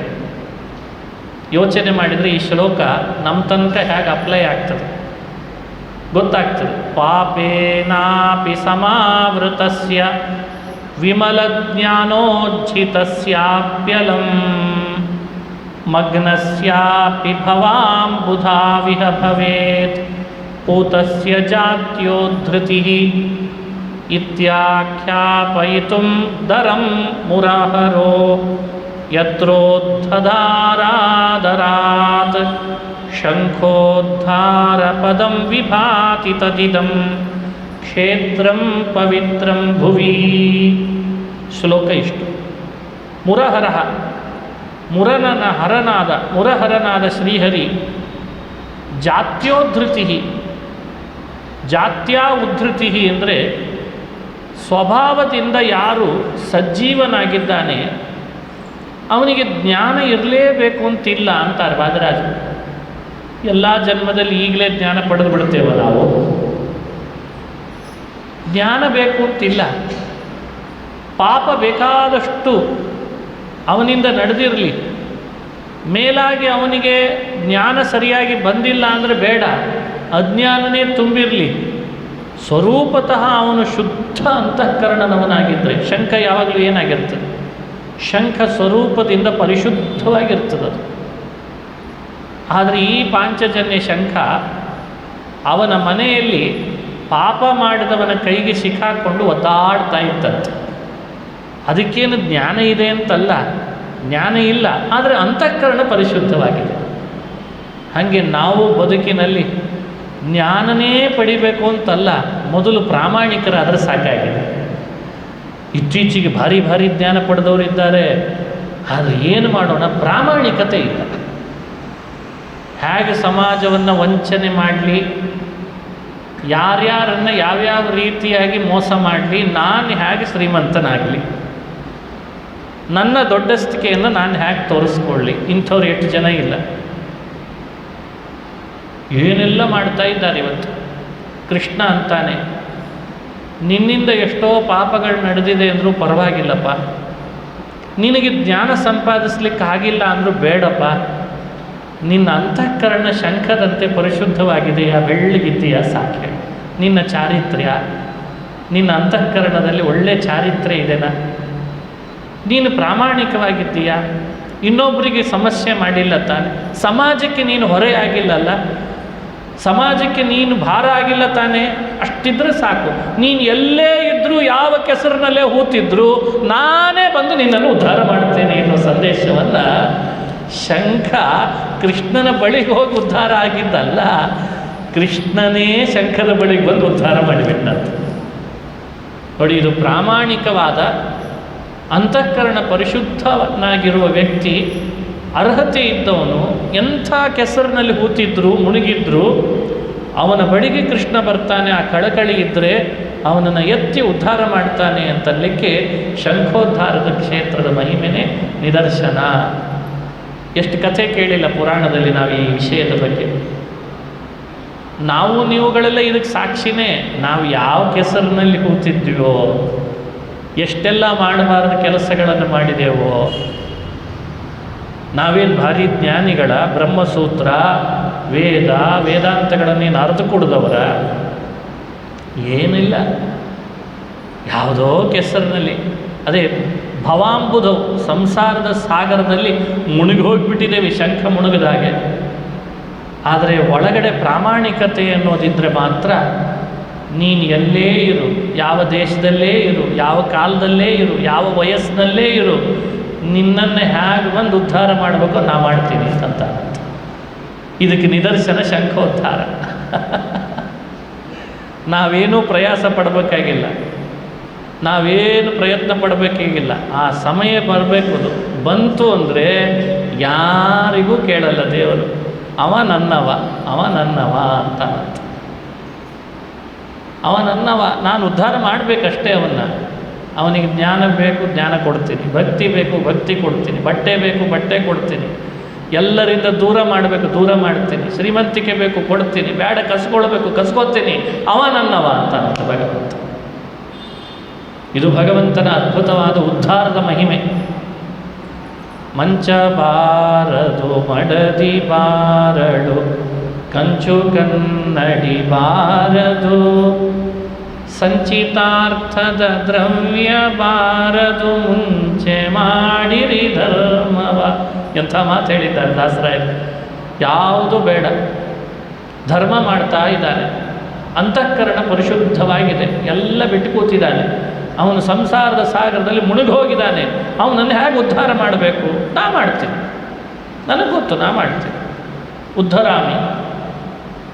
ನೀನು ಉದ್ಧಾರ ಅಂತ ಕೇಳ್ಕೊಳ್ಳೋದು ಬೇಡ, ನಾನೇ ಬಂದು ಉದ್ಧಾರ ಮಾಡಿಬಿಡ್ತೀನಿ ಶಂಖದಂತೆ. ಹೀಗೆ ಯಾರ್ಯಾರು ಒಂದು ಬಾರಿ ಆದರೂ ಶಂಖೋದ್ಧಾರ ಕ್ಷೇತ್ರಕ್ಕೆ ಅಂತ ಹೋದರೆ, ಶಂಖದಂತೆ ಅವರವರ ಬದುಕಿನಲ್ಲಿ ಅವರು ಪರಿಶುದ್ಧ ಅಂತಃಕರಣರಾಗಿದ್ದರೆ, ಅವರಿಂದ ಎಷ್ಟೋ ಪಾಪಕೃತ್ಯಗಳು ನಡೆದಿದ್ದರೂ, ಜ್ಞಾನ ಅವರಿಗೆ ಸಂಪಾದನೆ ಮಾಡಲಿಕ್ಕೆ ಆಗದೇ ಇದ್ದರೂ, ಶ್ರೀಕೃಷ್ಣನೇ ಅವರ ಸನ್ನಿಧಿಗೆ ಬಂದು ಶಂಖದಂತೆ ತನ್ನ ಕೈಯಲ್ಲಿ ಎತ್ತಿ ಉದ್ಧಾರ ಮಾಡ್ತಾನೆ. ಅದಕ್ಕೆ ಸಾಧಕನ ಸಂಸಾರದಿಂದ ಉದ್ಧಾರ ಮಾಡುವ ಕ್ಷೇತ್ರ ಅದು ಶಂಖೋದ್ಧಾರ ಕ್ಷೇತ್ರ ಅಂತ ವರ್ಣನೆ ಮಾಡಿದ್ದಾರೆ. ಬಹಳ ಪವಿತ್ರವಾದ ಕ್ಷೇತ್ರ. ಯಾಕೆ ಶಂಖ ಪವಿತ್ರ ಆದರೆ ಅಲ್ಲಿಂದ ಮುಂದೆ ಬಂದರು. ಮುಂದೆ ಗೋಪೀಚಂದನ ಕ್ಷೇತ್ರಕ್ಕೆ ಬಂದಿದ್ದಾರೆ. ದ್ವಾರಕಾ ಕ್ಷೇತ್ರದ ಮತ್ತೊಂದು ಭಾಗ. ಇವತ್ತು ಅದನ್ನು ಗೋಪಿ ತಲಾಬ್ ಅಂತ ಕರೀತಾರೆ. ಅಲ್ಲಿರುವ ಗೋಪೀಚಂದನವನ್ನು ವಿಷ್ಣು ಭಕ್ತರು ಧರಿಸಲೇಬೇಕು. ಗೋಪೀಚಂದನದ ಮಹಿಮೆಯನ್ನು ಸಾಕಷ್ಟು ಹೇಳ್ತಾರೆ. ಕೃಷ್ಣಾಮೃತ ಮಹಾರ್ಣವದಲ್ಲಿ ಅದರ ಬಗ್ಗೆ ಹೇರಳವಾಗಿ ಮಹಿಮೆಯನ್ನು ಭಗವತ್ಪಾದರು ವರ್ಣನೆ ಮಾಡಿದ್ದಾರೆ. ಸ್ತ್ರೀ ಪುರುಷರು ಇಬ್ಬರೂ ಧರಿಸಬೇಕಾದದ್ದು ಗೋಪೀಚಂದನ. ಊರ್ಧ್ವ ಪುಂಡ್ರಗಳ ಧಾರಣೆ ಎಲ್ಲ ಇದೇ ಗೋಪೀಚಂದನದಿಂದಲೇ ಆಗಬೇಕು. ವಾದರಾಜರು ಆ ಸ್ಥಳಕ್ಕೆ ಹೋದಾಗ ಆ ಗೋಪೀಚಂದನ ರಾಶಿಯನ್ನು ನೋಡಿ ಹೇಳ್ತಾರೆ, ಗೋಪೀಚಂದನ ಎಷ್ಟು ಚೆನ್ನಾಗಿದೆ, ಇಲ್ಲಿ ಅದರ ಮಹಿಮೆಯನ್ನು ಸಂಗ್ರಹಿಸಿ ಹೇಳಬೇಕು. ಫಾಲೇಯಲ್ಲಿಖಿತಂ ಧುನೋತಿ ವಿವಿಧಾಂ ರೇಖಾಂ ವಿಧಾತ್ರಾ ಕೃತಾಂ ಯಲ್ಲೀಲಾ ತಿಲಕೀಕೃತಂ ವಿತನುತೆ ವಿದ್ವಲ್ಲಲಾಮಾಯಿತಾನ್ ಊರ್ಧ್ವಂ ಯದ್ಧೃತ ಲೋಕಮುಚ್ಚ ಪದವಿ ಸೋಪಾನಮನ್ವೇತಿ ತತ್. ಗೋಪೀ ಚಂದನ ಮಂಜಸಾ ವಿಜಯತೆ ತಾಪತ್ರಯೋನ್ಮೂಲನಂ. ಶ್ಲೋಕ ಅರ್ಥ ಏನು? ಮೊದಲನೇ ಪಾದ ಹೇಳ್ತದೆ, ಗೋಪಿ ಚಂದನದ ಲಾಭ. ನಮ್ಮ ಹಣೆಯಲ್ಲಿ ಸಾಕಷ್ಟು ಗೆರೆಗಳನ್ನು ಹಾಕಿರ್ತಾನೆ ಬ್ರಹ್ಮ. ಅದು ವಿಧಿಲಿಖಿತ ಅಂತ ಕರೀತಾರೆ. ಬ್ರಹ್ಮ ಬರಹ ನಮ್ಮ ಬದುಕಿನಲ್ಲಿ ಇಂಥಿಂಥವುಗಳನ್ನು ಅನುಭವಿಸಲೇಬೇಕು ಅಂತ ಹಾಕಿಬಿಟ್ಟಿರ್ತಾನೆ. ಇಂಥ ಸಮಯಕ್ಕೆ ಹುಟ್ಟುತ್ತಾನೆ, ಹುಟ್ಟಿದ ಮೇಲೆ ಇಷ್ಟು ದುಃಖಗಳನ್ನು ಅನುಭವಿಸ್ತಾನೆ, ಇಷ್ಟು ಸುಖ ಅನುಭವಿಸ್ತಾನೆ, ಇಂಥವ್ರ ಜೊತೆಯಲ್ಲಿ ವಿವಾಹ ಮಾಡ್ಕೋತಾನೆ, ಮಕ್ಕಳನ್ನು ಪಡಿತಾನೆ, ಏನೆಲ್ಲ ಅನುಭವಿಸಬೇಕೋ ಎಲ್ಲ ಬರೆದಿರ್ತಾನೆ ಅಂತ. ಅಂತೂ ಇದನ್ನು ನೋಡಿ ಇನ್ನೂ AI ಕಂಡು ಹಿಡಿದಿಲ್ಲ ಇಲ್ಲೇನೇನು ಬರೆದಿದ್ದಾನೆ ಅಂತ ಎಣಿಸ್ಲಿಕ್ಕಲ್ಲ. ಬಂದಿದ್ದೇನಾ? ಬಂದಿಲ್ಲ, ಇನ್ನೂ ಬಂದಿಲ್ಲ. ಯಾಕಂದರೆ ಈಗ AI ಜ್ಯೋತಿಷಿಗಳು ಬಹಳ ಜನ ಆಗಿದ್ದಾರೆ. ಈಗ ಪ್ರತ್ಯೇಕ ಜ್ಯೋತಿಷ್ಯ ಬೇಡ. ಈಗ AI ಎಲ್ಲ AI. ನಿಮ್ಮ ಜನನದ ದಿನಾಂಕ ಹಾಕಿಬಿಟ್ರೆ ಮುಂದಿನ ದಿನಾಂಕ ಅದು ಹಾಕೇ ಕಳಿಸಿಬಿಡ್ತದೆ. ಓ, ನಿಮ್ಮ ಜನನದ ದಿನಾಂಕ ಹಾಕಿದರೆ ಮರಣದ ದಿನಾಂಕ ಅದೇ ಹಾಕಿಬಿಟ್ಟಿರ್ತದೆ. ಮಧ್ಯದಲ್ಲಿ ಏನಾಗ್ತದೆ ಎಲ್ಲ ಹೇಳಿಬಿಡ್ತದಂತ. ವಿಚಿತ್ರ ಅಂದರೆ ನಮ್ಮ ಹಣೆಯಲ್ಲಿ ಏನೆಲ್ಲ ಬರೆದಿದ್ದಾನೆ ಅಂತ ಅನ್ನೋದನ್ನು ಇನ್ನೂ ಹೇಳಲಿಕ್ಕಾಗಿಲ್ಲ. ಏನೇನೋ ಬರೆದಿರ್ತಾನೆ, ನಮಗೆ ಬೇಡವಾದದ್ದೆಲ್ಲ ಇರ್ತದೆ. ವಾದರಾಜರಂತಾರೆ, ನಮ್ಮ ಹಣೆಯ ಈ ಬರಹಗಳನ್ನು ನಮ್ಮ ಕೈಯಾರೆ ತಿದ್ದಲಿಕ್ಕೆ ಹೋದರೆ ಅದು ಸರಿಯಾಗಲ್ಲ, ಅದು ಸರಿಯಾಗಲ್ಲ. ಹಾಸ್ಯಕ್ಕೆ ಹೇಳಿರ್ತೀರಿ, ಒಬ್ಬ ಹಸ್ತರೇಖೆಯನ್ನು ನೋಡಿ ಜ್ಯೋತಿಷ್ಯ ಹೇಳೋನ ಕಡೆ ಹೋಗಿದ್ದಂತೆ. ಹಸ್ತರೇಖೆ ನೋಡಿ ಹೇಳ್ತಿದ್ದ ಆತ. ಆ ರೇಖೆಗಳನ್ನು ನೋಡಿ ಹೇಳುವಾಗ ಸಾಮುದ್ರಿಕ ಶಾಸ್ತ್ರ ಅಂತ ಒಂದಿದೆ. ಅದು ಸಾಮುದ್ರಿಕ ಶಾಸ್ತ್ರ ಬಹಳ ಪ್ರಸಿದ್ಧ. ಅದು ಆತ ಹೇಳುವಾಗ ಹೇಳಿದ್ದಂತೆ, ತುಂಬ ಬಡತನ ಇದೆ ನಿಮಗೆ, ಇಲ್ಲೊಂದು ರೇಖೆ ಸ್ವಲ್ಪ ಬದಲಾಗಿಬಿಟ್ಟಿದ್ರೆ, ಒಂಚೂರು ಇದಕ್ಕೆ ತಾಗಿಬಿಟ್ಟಿದ್ರೆ ನಿಮ್ಮನ್ನು ಹಿಡಿಯೋರೇ ಇರಲಿಲ್ಲ, ಅಷ್ಟು ಶ್ರೀಮಂತರಾಗಿಬಿಡ್ತಿದ್ರಿ ಅಂತ ಇಷ್ಟು ಅಂದುಬಿಟ್ಟಂತೆ. ಆತ ಮರುದಿವಸ ಮನೆಗೆ ಬಂದು ಒಂದು ತಾಮ್ರದ ತಂತಿ ತಗೊಂಡು ಬೆಂಕಿಯಲ್ಲಿಟ್ಟು ಚೆನ್ನಾಗಿ ಕಾಯಿಸಿ ಕೈಯಲ್ಲಿ ತಗೊಂಡು ಅದನ್ನು ಹರಿಯಾಗಿ ಅಲ್ಲಿ ಬರಬೇಕೋ ರೇಖೆ ಅಂತ ಹೇಳಿದ್ದಲ್ಲ ಆತ, ಅಲ್ಲಿಗೆ ಹಾಕ್ಕೊಂಡಂಥದ್ದು. ಅಲ್ಲಿಗೆ ಹಾಕ್ಕೊಂಡ. ಮತ್ತೆ ಹೋದ. ಒಂದು ಸ್ವಲ್ಪ ದಿನ ಬಿಟ್ಟು, ನೀವು ರೇಖೆ ಅಂದಿದ್ರಲ್ಲ, ಇಲ್ಲಿ ಬಂದಿದೆ ನೋಡಿ ಅಂತ ತೋರಿಸಿದ. ರೇಖೆ ಬಂದಿದೆ, ಭಾಳ ಸಂತೋಷ ಅಂದ. ಬಂದದ್ದು ಹೌದಲ್ಲೋ, ರೇಖೆ ಬಂದುಬಿಡ್ತು, ಹೇಗೆ ಮೂಡ್ತು ಏನೋ, ನಿನಗಿನ್ನು ಶ್ರೀಮಂತಿಕೆ ಬರ್ತದೆ, ಇದ್ದದ್ದು ಕಳ್ಕೊಂಡಿದ್ದೀನಿ ಅಂದವ. ಶ್ರೀಮಂತಿಕೆ ಬರೋದಲ್ಲ, ಇದ್ದದ್ದು ಕಳ್ಕೊಂಡಿದ್ದೀನಿ, ರೇಖೆ ಮೂಡಿದೆ, ದುಡ್ಡು ಬಂದಿಲ್ಲ, ಏನು ಮಾಡಲಿ ಅಂತ. ಇಂಥವೆಲ್ಲ ಮಾಡೋರಿದ್ದಾರೆ, ಅತಿ ಬುದ್ಧಿವಂತರು. ಹಾಸ್ಯಕ್ಕೆ ಹೇಳಿದೆ, ಹಾಗೆ ನಮ್ಮ ಹಣೆಯಲ್ಲಿ ರೇಖೆಗಳು ಸಾಕಷ್ಟು ಇದ್ದಾವೆ, ಏನೇನೋ ಬರ್ತಿದ್ದಾನೆ. ವಿಧಿಲಿಖಿತವನ್ನು ಯಾರೂ ಬದಲಾಯಿಸ್ಲಿಕ್ಕಿಲ್ಲ ಅಂತ ಗೊತ್ತಿದೆ. ಆದರೆ ರಾಜರು ಒಂದು ಅಭಯ ಕೊಡ್ತಾರೆ ನಮಗೆಲ್ಲ, ವಿಷ್ಣು ಭಕ್ತರಿಗೆ. ನಿಮ್ಮ ವಿಧಿಲಿಖಿತವನ್ನೂ ಬದಲಾಯಿಸಿ ಸರಿಪಡಿಸುವ ಶಕ್ತಿಯನ್ನು ಕೃಷ್ಣ ಗೋಪಿಚಂದನದಲ್ಲಿ ಇಟ್ಟಿದ್ದಾನೆ. ಊರ್ಧ್ವ ಪುಂಡ್ರ ಧಾರಣೆ ಮಾಡ್ರಿ, ವಿಧಿಲಿಖಿತ ಸರಿಯಾಗ್ತದೆ ಅಂತಂದ್ರೆ ಇದು ಅಭಯ ನೀಡಬೇಕಾದ ಕ್ರಮ ಇದು. ರಾಜರ ಪ್ರತಿ ಮಾತಿನಲ್ಲಿ ಜೀವನದ ಉತ್ಸಾಹ ಮತ್ತಷ್ಟು ಹೆಚ್ಚಿಸ್ತದೆ. ಈಗೆಲ್ಲ ಭಯೋತ್ಪಾದಕರು ಜಾಸ್ತಿ ನನ್ನ ಪ್ರಕಾರ. ಅಂದರೆ ಭಯೋತ್ಪಾದಕರು ಬರೀ ಬೇರೆ ಕಡೆಯಲ್ಲಿದ್ದಾರೆ ಅಂದ್ಕೊಳ್ಬೇಡ್ರಿ, ನಮ್ಮ ಮೊಬೈಲ್ನೊಳಗೆ ಇರ್ತಾರೆ.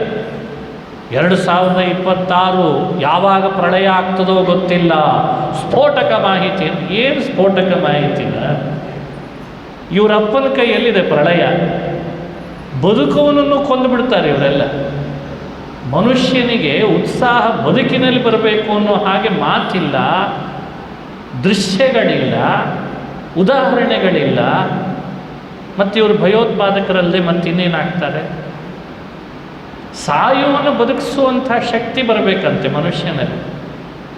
ರಾಜರು ಹೇಳುವ ಮಾತು ಎಷ್ಟು ಮನುಷ್ಯನಿಗೆ ಮತ್ತಷ್ಟು ಚಿಲುಮೆ, ಮನುಷ್ಯನಿಗೆ ಬದುಕಿನಲ್ಲಿ ಆಸೆ ಹುಟ್ಟಬೇಕು. ನಿನ್ನ ಹಣೆ ಬಾರ ಹೀಗಾಗಿದೆ ಅಂತ ಯಾಕೆ ಯೋಚನೆ ಮಾಡ್ತೀನಿ, ನಾನಿದ್ದೇನೆ ಬಾ ಅಂತಾರೆ. ಫಾಲೇಯಲ್ಲಿಖಿತಂ ಧುನೋತಿ ವಿವಿಧಾಂ ರೇಖಾಂ ವಿಧಾತ್ರಾಕೃತ. ದಿನ ಹಚ್ಚಲಿಕ್ಕೆ ಪ್ರಾರಂಭ ಮಾಡು ಗೋಪಿಚಂದನ. ನಿನ್ನ ಹಣೆ ಬರಹದೊಳಗೆ ನಿನಗೆ ಬೇಡವಾದ ರೀತಿಯಲ್ಲಿ ರೇಖೆಗಳಿದ್ದರೆ ಬ್ರಹ್ಮ ಬರೆದದ್ದು ಈ ಗೋಪಿಚಂದನ ಅದನ್ನು ಸರಿಪಡಿಸ್ತದೆ. ಅದು ಡೊಂಕಿದ್ರೆ, ಅದನ್ನು ವಕ್ರ ಇದ್ದರೆ ಸರಿಪಡಿಸ್ತದೆ. ಯಾಕೆ ಒದ್ದಾಡುತ್ತೆ ಅಂತ ಯಾರು ಹೇಳ್ತಾರೆ ಇಂಥ ಮಾತುಗಳನ್ನು? ಹಾಗಾಗಿ ಪ್ರತಿಯೊಬ್ಬ ಸ್ತ್ರೀ ಪುರುಷರು ಕಡ್ಡಾಯವಾಗಿ ಗೋಪಿಚಂದನದ ಊರ್ಧ್ವ ಪುಂಡ್ರವನ್ನು ಲೇಪನ ಮಾಡಲಿಕ್ಕೆ ಪ್ರಾರಂಭ ಮಾಡಬೇಕು. ಯಾಕೆ? ಬ್ರಹ್ಮರೇಖೆಯನ್ನು ಬದಲಾಯಿಸಿಬಿಡ್ತದಲ್ಲ. ಇಷ್ಟಾದರೆ ಸಾಕಲ್ರಿ ಜೀವನದಲ್ಲಿ. ಲೀಲಾರ್ಥಂ ತಿಲಕೀಕೃತಂ ವಿತನುತೆ ವಿದ್ವಲ್ಲಲಾಮಾಯಿತಾನ್. ಎರಡನೇ ಫಲ ವಿದ್ವಲ್ಲಲಾಮಾಯಿತಾನ್ ಕುರುತೆ. ಇವತ್ತು ಗೋಪಿಚಂದನವನ್ನು ಚೆನ್ನಾಗಿ ಧಾರಣೆ ಮಾಡ್ಕೊಂಡು ಬಂದರೆ ಎಂಥ ಪುರುಷನನ್ನು ಕೂಡ ದೊಡ್ಡ ದೊಡ್ಡ ವಿದ್ವಾಂಸರು ಎತ್ತರದಲ್ಲಿ ಬಂದು ಕೂಡಿಸಿಬಿಡ್ತಾರೆ. ಕರಿ ಕರಿ ಕರಿ ಅವ್ರನ್ನ ಮೇಲ್ಕರಿ ಅಂತ ಕರೀತಾರೆ. ಯಾಕೆ? ಆ ಗೋಪಿಚಂದನ ಹಾಗೆ ಮಾಡ್ತದಂತ. ಎಂಥೆಂಥ ಕೆಲಸಗಳಾಗಿದ್ದಾವೆ. ಕೆಲವು ಸಂದರ್ಭಗಳಲ್ಲಿ ಹಿಂದಿನವರೆಲ್ಲ ಕಥೆ ಹೇಳ್ತಿದ್ರಲ್ಲ.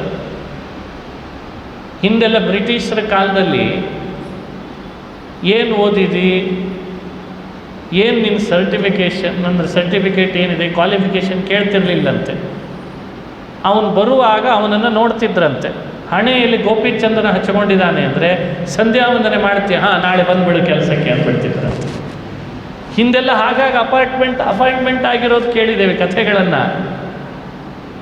ಎಂಥೆಂಥ ವ್ಯಕ್ತಿ ಶತ್ರುಗಳಾದವರು ಗೋಪಿಚಂದನ ಇದೆ ಅಂದರೆ ಸಾಕಂತೆ ಹಣೆ ಮೇಲೆ ಇವನು ಒಳ್ಳೆಯವನು ಅಂತ ಕನ್ಸಿಡರ್ ಮಾಡ್ತಾರೆ. ಅಂದರೆ ಆ ಶಕ್ತಿ ಆ ಗೋಪಿಚಂದನಕ್ಕಿದೆ. ಅದಕ್ಕೊಂದು ಬೆಲೆ ಇದೆ, ಗೌರವ ಕೊಡುವ ಹಾಗೆ ಮಾಡ್ತದೆ. ಅದಕ್ಕೆ ರಾಜರಂತಾರೆ ತಿಲಕೀಕೃತಂ ವಿದ್ವಲ್ಲಲಾಮಾಯಿತಾನ್ ವಿತನುತೆ. ವಿದ್ವಾಂಸರು ಕೂಡ ಅವನನ್ನು ಗೌರವಿಸುವಂತೆ ವಿದ್ವತ್ ಶ್ರೇಷ್ಠನನ್ನಾಗಿ ಮಾಡಿ. ದಡ್ಡ ಅಂದರೆ ದಡ್ಡ, ಏನಂದ್ರೆ ಏನೂ ಬರಲ್ಲ, ಆದರೆ ಅವನಿಗೆ ಗೋಪಿಚಂದನ ಹಚ್ಕೊಳ್ಳೋಕೆ ಚೆನ್ನಾಗಿ ಬರ್ತದೆ. ಅದು ನೋಡೇ 4 ಜನ ಅವನಿಗೆ ಬಂದು ನಮಸ್ಕಾರ ಮಾಡಿ, ದೊಡ್ಡ ವಿದ್ವಾಂಸರು ನೀವು ಅನ್ನೋ ಹಾಗೆ ಮಾಡಿ. ಯಾಕೆ? ಗೋಪಿಚಂದನ ಚೆನ್ನಾಗಿ ಹಚ್ಕೊಂಡಿರ್ತಾನೆ. ವ್ಯಕ್ತಿಗೆ ಮಹತ್ವ ಅವನ ಒಳಗಿರೋ ಗೋಪಿಚಂದನದಿಂದ ಬರ್ತದೆ ಅಂತಂದರೆ ಗೋಪಿಚಂದನಕ್ಕೆ ಎಷ್ಟು ಮಹಿಮೆ ಇರಬೇಡ ಅಂತ ಕೇಳ್ತಾರೆ ವಾದರಾಜ. ಹಾಗಾಗೂ ಗೋಪಿಚಂದನ ಧಾರಣೆ ಮಾಡಿ. ಎರಡನೇದ್ದು ಆಧ್ಯಾತ್ಮಿಕವಾದ ಫಲ. ಊರ್ಧ್ವಪುಂಡ್ರ ಅಂತ ಹೆಸರಿದೆ. ನಮ್ಮ ದೇಹದ ಒಳಗೆ ಸುಷುಮ್ನ ನಾಡಿ, ಇಡ ಮತ್ತು ಪಿಂಗಳ ಅಂತ ಮತ್ತೆರಡು ನಾಡಿಗಳು. ಅದಕ್ಕೆ ಅನುಗುಣವಾಗಿ ಗೋಪಿಚಂದನದ ಧಾರಣೆ ಆಗಬೇಕು ಅಂತನ್ನೋದು ಅಭಿಪ್ರಾಯ. ಅದರಲ್ಲಿ ಮಧ್ಯದ ಸುಷುಮ್ನ ನಾಡಿ ಬ್ರಹ್ಮರಂಧ್ರದ ವರೆಗೂ ಇದೆ. ಆ ಬ್ರಹ್ಮನಾಡಿ ಬ್ರಹ್ಮರಂಧ್ರದವರೆಗೆ ಮೂಲಾಧಾರದಿಂದ ಬೆಳೆದಿರ್ತದೆ. ದಿನಾ ಗೋಪಿಚಂದನವನ್ನು ಕ್ರಮ ಪ್ರಕಾರವಾಗಿ ಯಾರು ಹಚ್ಕೊಳ್ತಾರೆ ಅವರಿಗೆ ಊರ್ಧ್ವಲೋಕ ಪ್ರಾಪ್ತಿ ಆಗ್ತದೆ ಅಂತ ಫಲ ಹೇಳಿದ್ದಾರೆ. ಹಾಗಾಗಿ ಊರ್ಧ್ವಂ ಯದೃತ ಲೋಕ ಮುಚ್ಚ ಪದವಿ ಸೋಪಾನಂ ಅನ್ವೇತಿ ತತ್ ಅಂತಂತಾರೆ. ವೈಕುಂಠಕ್ಕೆ ಹೋಗ್ಲಿಕ್ಕೆ ಬೇಕಾದ ಮೆಟ್ಲುಗಳೇ ಈ ಗೋಪಿಚಂದನಪ್ಪ. ನೀನದನ್ನು ಧರಿಸು, ಸುಷುಮ್ನ ನಾಡಿ ಒಳಗಡೆಯಿಂದ ಜಾಗೃತ ಆಗ್ತದೆ, ಊರ್ಧ್ವಲೋಕ ನಿನಗೆ ಪ್ರಾಪ್ತಿ ಆಗ್ತದೆ. ಆ ಕಾರಣದಿಂದಲೂ ಗೋಪಿಚಂದನವನ್ನು ಧಾರಣೆ ಮಾಡು ಅಂತ. ಇಂಥ ಗೋಪಿಚಂದನ ನಮ್ಮ ತಾಪತ್ರಯಗಳನ್ನು ದೂರ ಮಾಡ್ತದೆ. ಈ ಸ್ಥಳದಲ್ಲಿ ಅದು ಇದೆ, ಮೆರಿತಾ ಇದೆ ಅಂತ ವರ್ಣನೆ ಮಾಡಿದ್ದಾರೆ. ಇದು ಗೋಪಿತಲಾವಿನ ವರ್ಣನೆ. ಎಷ್ಟು ಚೆನ್ನಾಗಿ ವರ್ಣನೆ ಮಾಡಿದ್ದಾರೆ. ಫಾಲೇಯಲ್ಲಿ ಲಿಖಿತಂ ಧುನೋತಿ ವಿವಿಧಾಂ ರೇಖಾಂ ವಿಧಾತ್ರಾ ಕೃತಾಂ ಯಲ್ಲೀಲಾ ತಿಲಕೀಕೃತಂ ವಿತನುತೆ ವಿದ್ವಲ್ಲಲಾಮಾಯಿತಾನ್ ಊರ್ಧ್ವಂ ಯದೃತಲೋಕಮುಚ್ಚ ಪದವಿ ಸೋಪಾನಮನ್ವೇತಿ ತತ್ ಗೋಪೀಚಂದನ ಮಂಜಸಾ ವಿಜಯತೆ ತಾಪತ್ರಯೋನ್ಮೂಲನಂ. ಅಲ್ಲಿನ ಸಿದ್ಧಪುರಿಗೆ ಬಂದರು. ಮಾತೃಗಯ ಅಂತ ಪ್ರಸಿದ್ಧ ಇದು. ಕಪಿಲ ನಾಮಕ ಭಗವಂತ ತನ್ನ ತಾಯಿಗೆ ಉಪದೇಶ ಮಾಡಿದ ಸ್ಥಳ. ಪರಶುರಾಮ ದೇವರು ಕೂಡ ತಮ್ಮ ತಾಯಿಗೆ ಶ್ರಾದ್ದ ಮಾಡಿದ ಸ್ಥಳ ಅಂತ ಪ್ರಸಿದ್ಧಿ. ಒಂದು ಶ್ಲೋಕದಲ್ಲಿ ವರ್ಣಿಸ್ತಾರೆ. ಅಲ್ಲೊಂದು ಸರೋವರ ಇದೆ, ಅದನ್ನು ಬಿಂದು ಸರೋವರ ಅಂತ ಕರೀತಾರೆ. ಆ ಬಿಂದು ಸರೋವರವನ್ನು ರಾಜರು ವರ್ಣಿಸುವಾಗ ಹೆಸರಿಗೆ ಬಿಂದು ಅಂತ ಯಾಕೆ ಬಂತು? ಸಂಸ್ಕೃತದಲ್ಲಿ ಬಿಂದು ಅಂದರೆ ಚಿಕ್ಕದು. ಹಾಗಾದರೆ ಚಿಕ್ಕ ಸರೋವರ ಅಂತ ಅರ್ಥ ಆಯ್ತಷ್ಟೇ. ರಾಜರಿಗಂತಾರೆ ಇದು ಯಾಕೆ ಚಿಕ್ಕ ದೊಡ್ಡ ಸರೋವರ ದೊಡ್ಡದಾಗಿದೆ, ಹೆಸರು ಮಾತ್ರ ಬಿಂದು ಅಂತಿದೆ. ಅರೆ ಇದು ಒಳ್ಳೆ ವಿಚಿತ್ರ ಆಯಿತು, ಇಷ್ಟು ದೊಡ್ಡ ಸರೋವರ ಬಿಂದು ಸರೋವರ ಅಂತ ಯಾಕೆ ಬಂತು?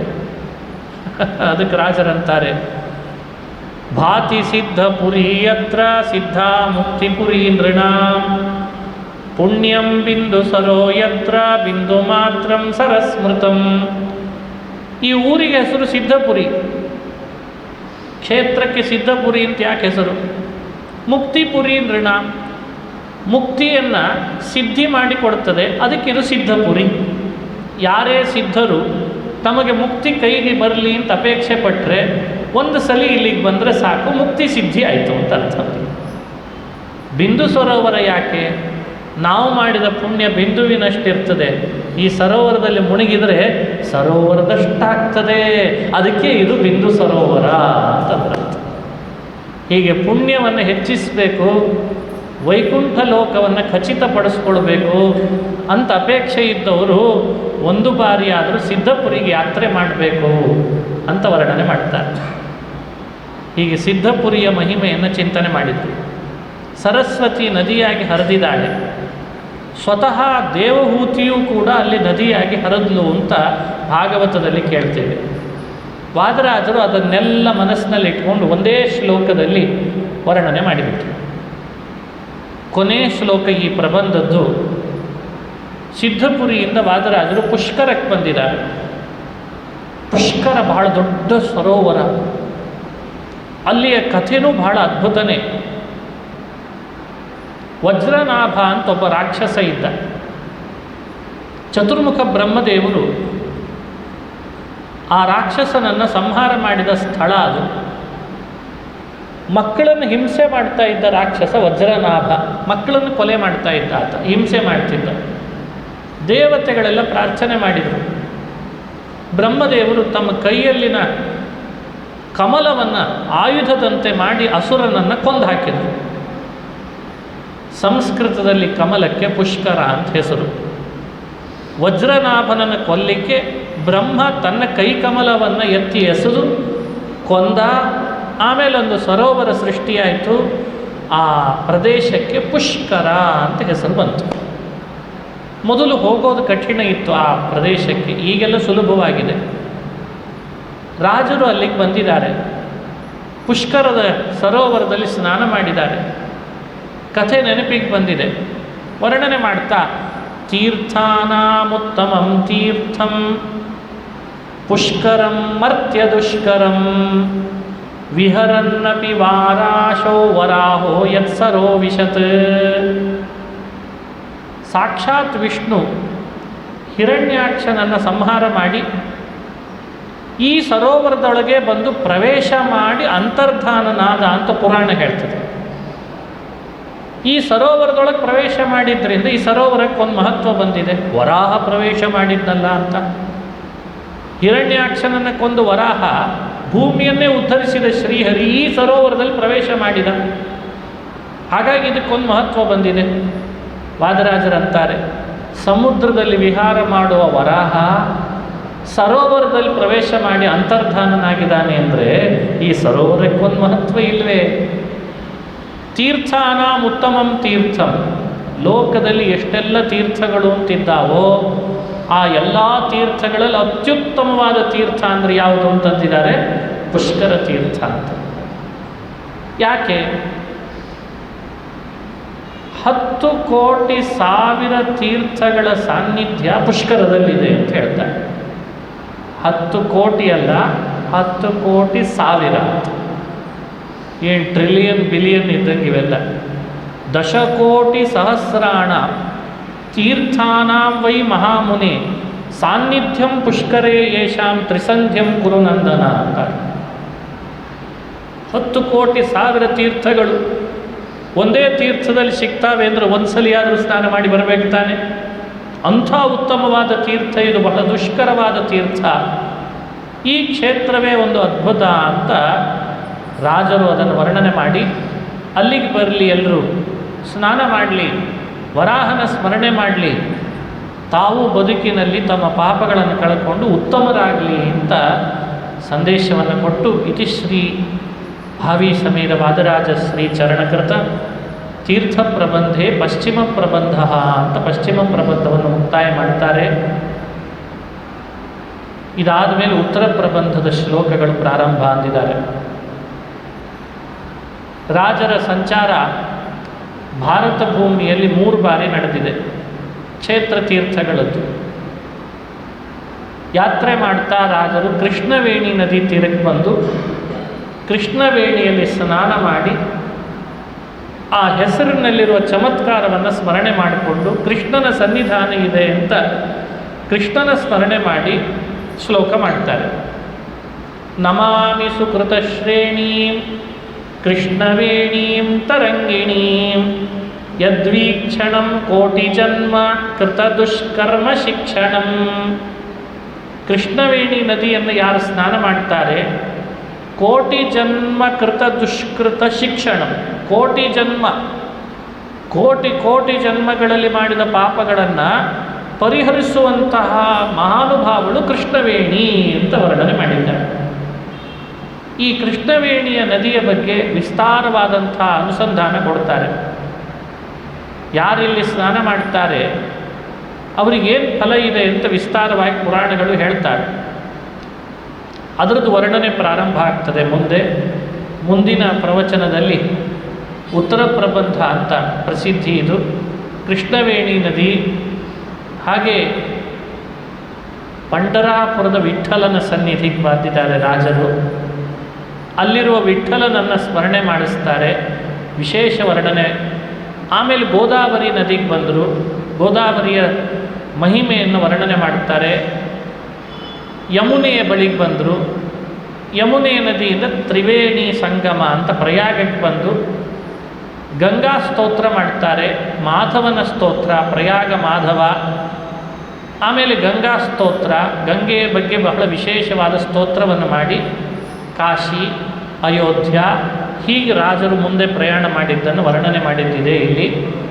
ಅದನ್ನು ಮುಂದಿನ ದಿನಗಳಲ್ಲಿ ಮುಂದುವರಿಸೋಣ ಅಂತ ಹೇಳ್ತಾ ತೀರ್ಥ ಪ್ರಬಂಧದ ಪ್ರವಚನವನ್ನು ಈ ಬಾರಿ ಮೊದಲನೇ ಪ್ರಬಂಧದ ಮುಕ್ತಾಯ, ಮುಂದಿನ ಪ್ರಬಂಧದ ಪ್ರಾರಂಭದೊಂದಿಗೆ ಮಾಡ್ತಾ ಇದ್ದೇವೆ.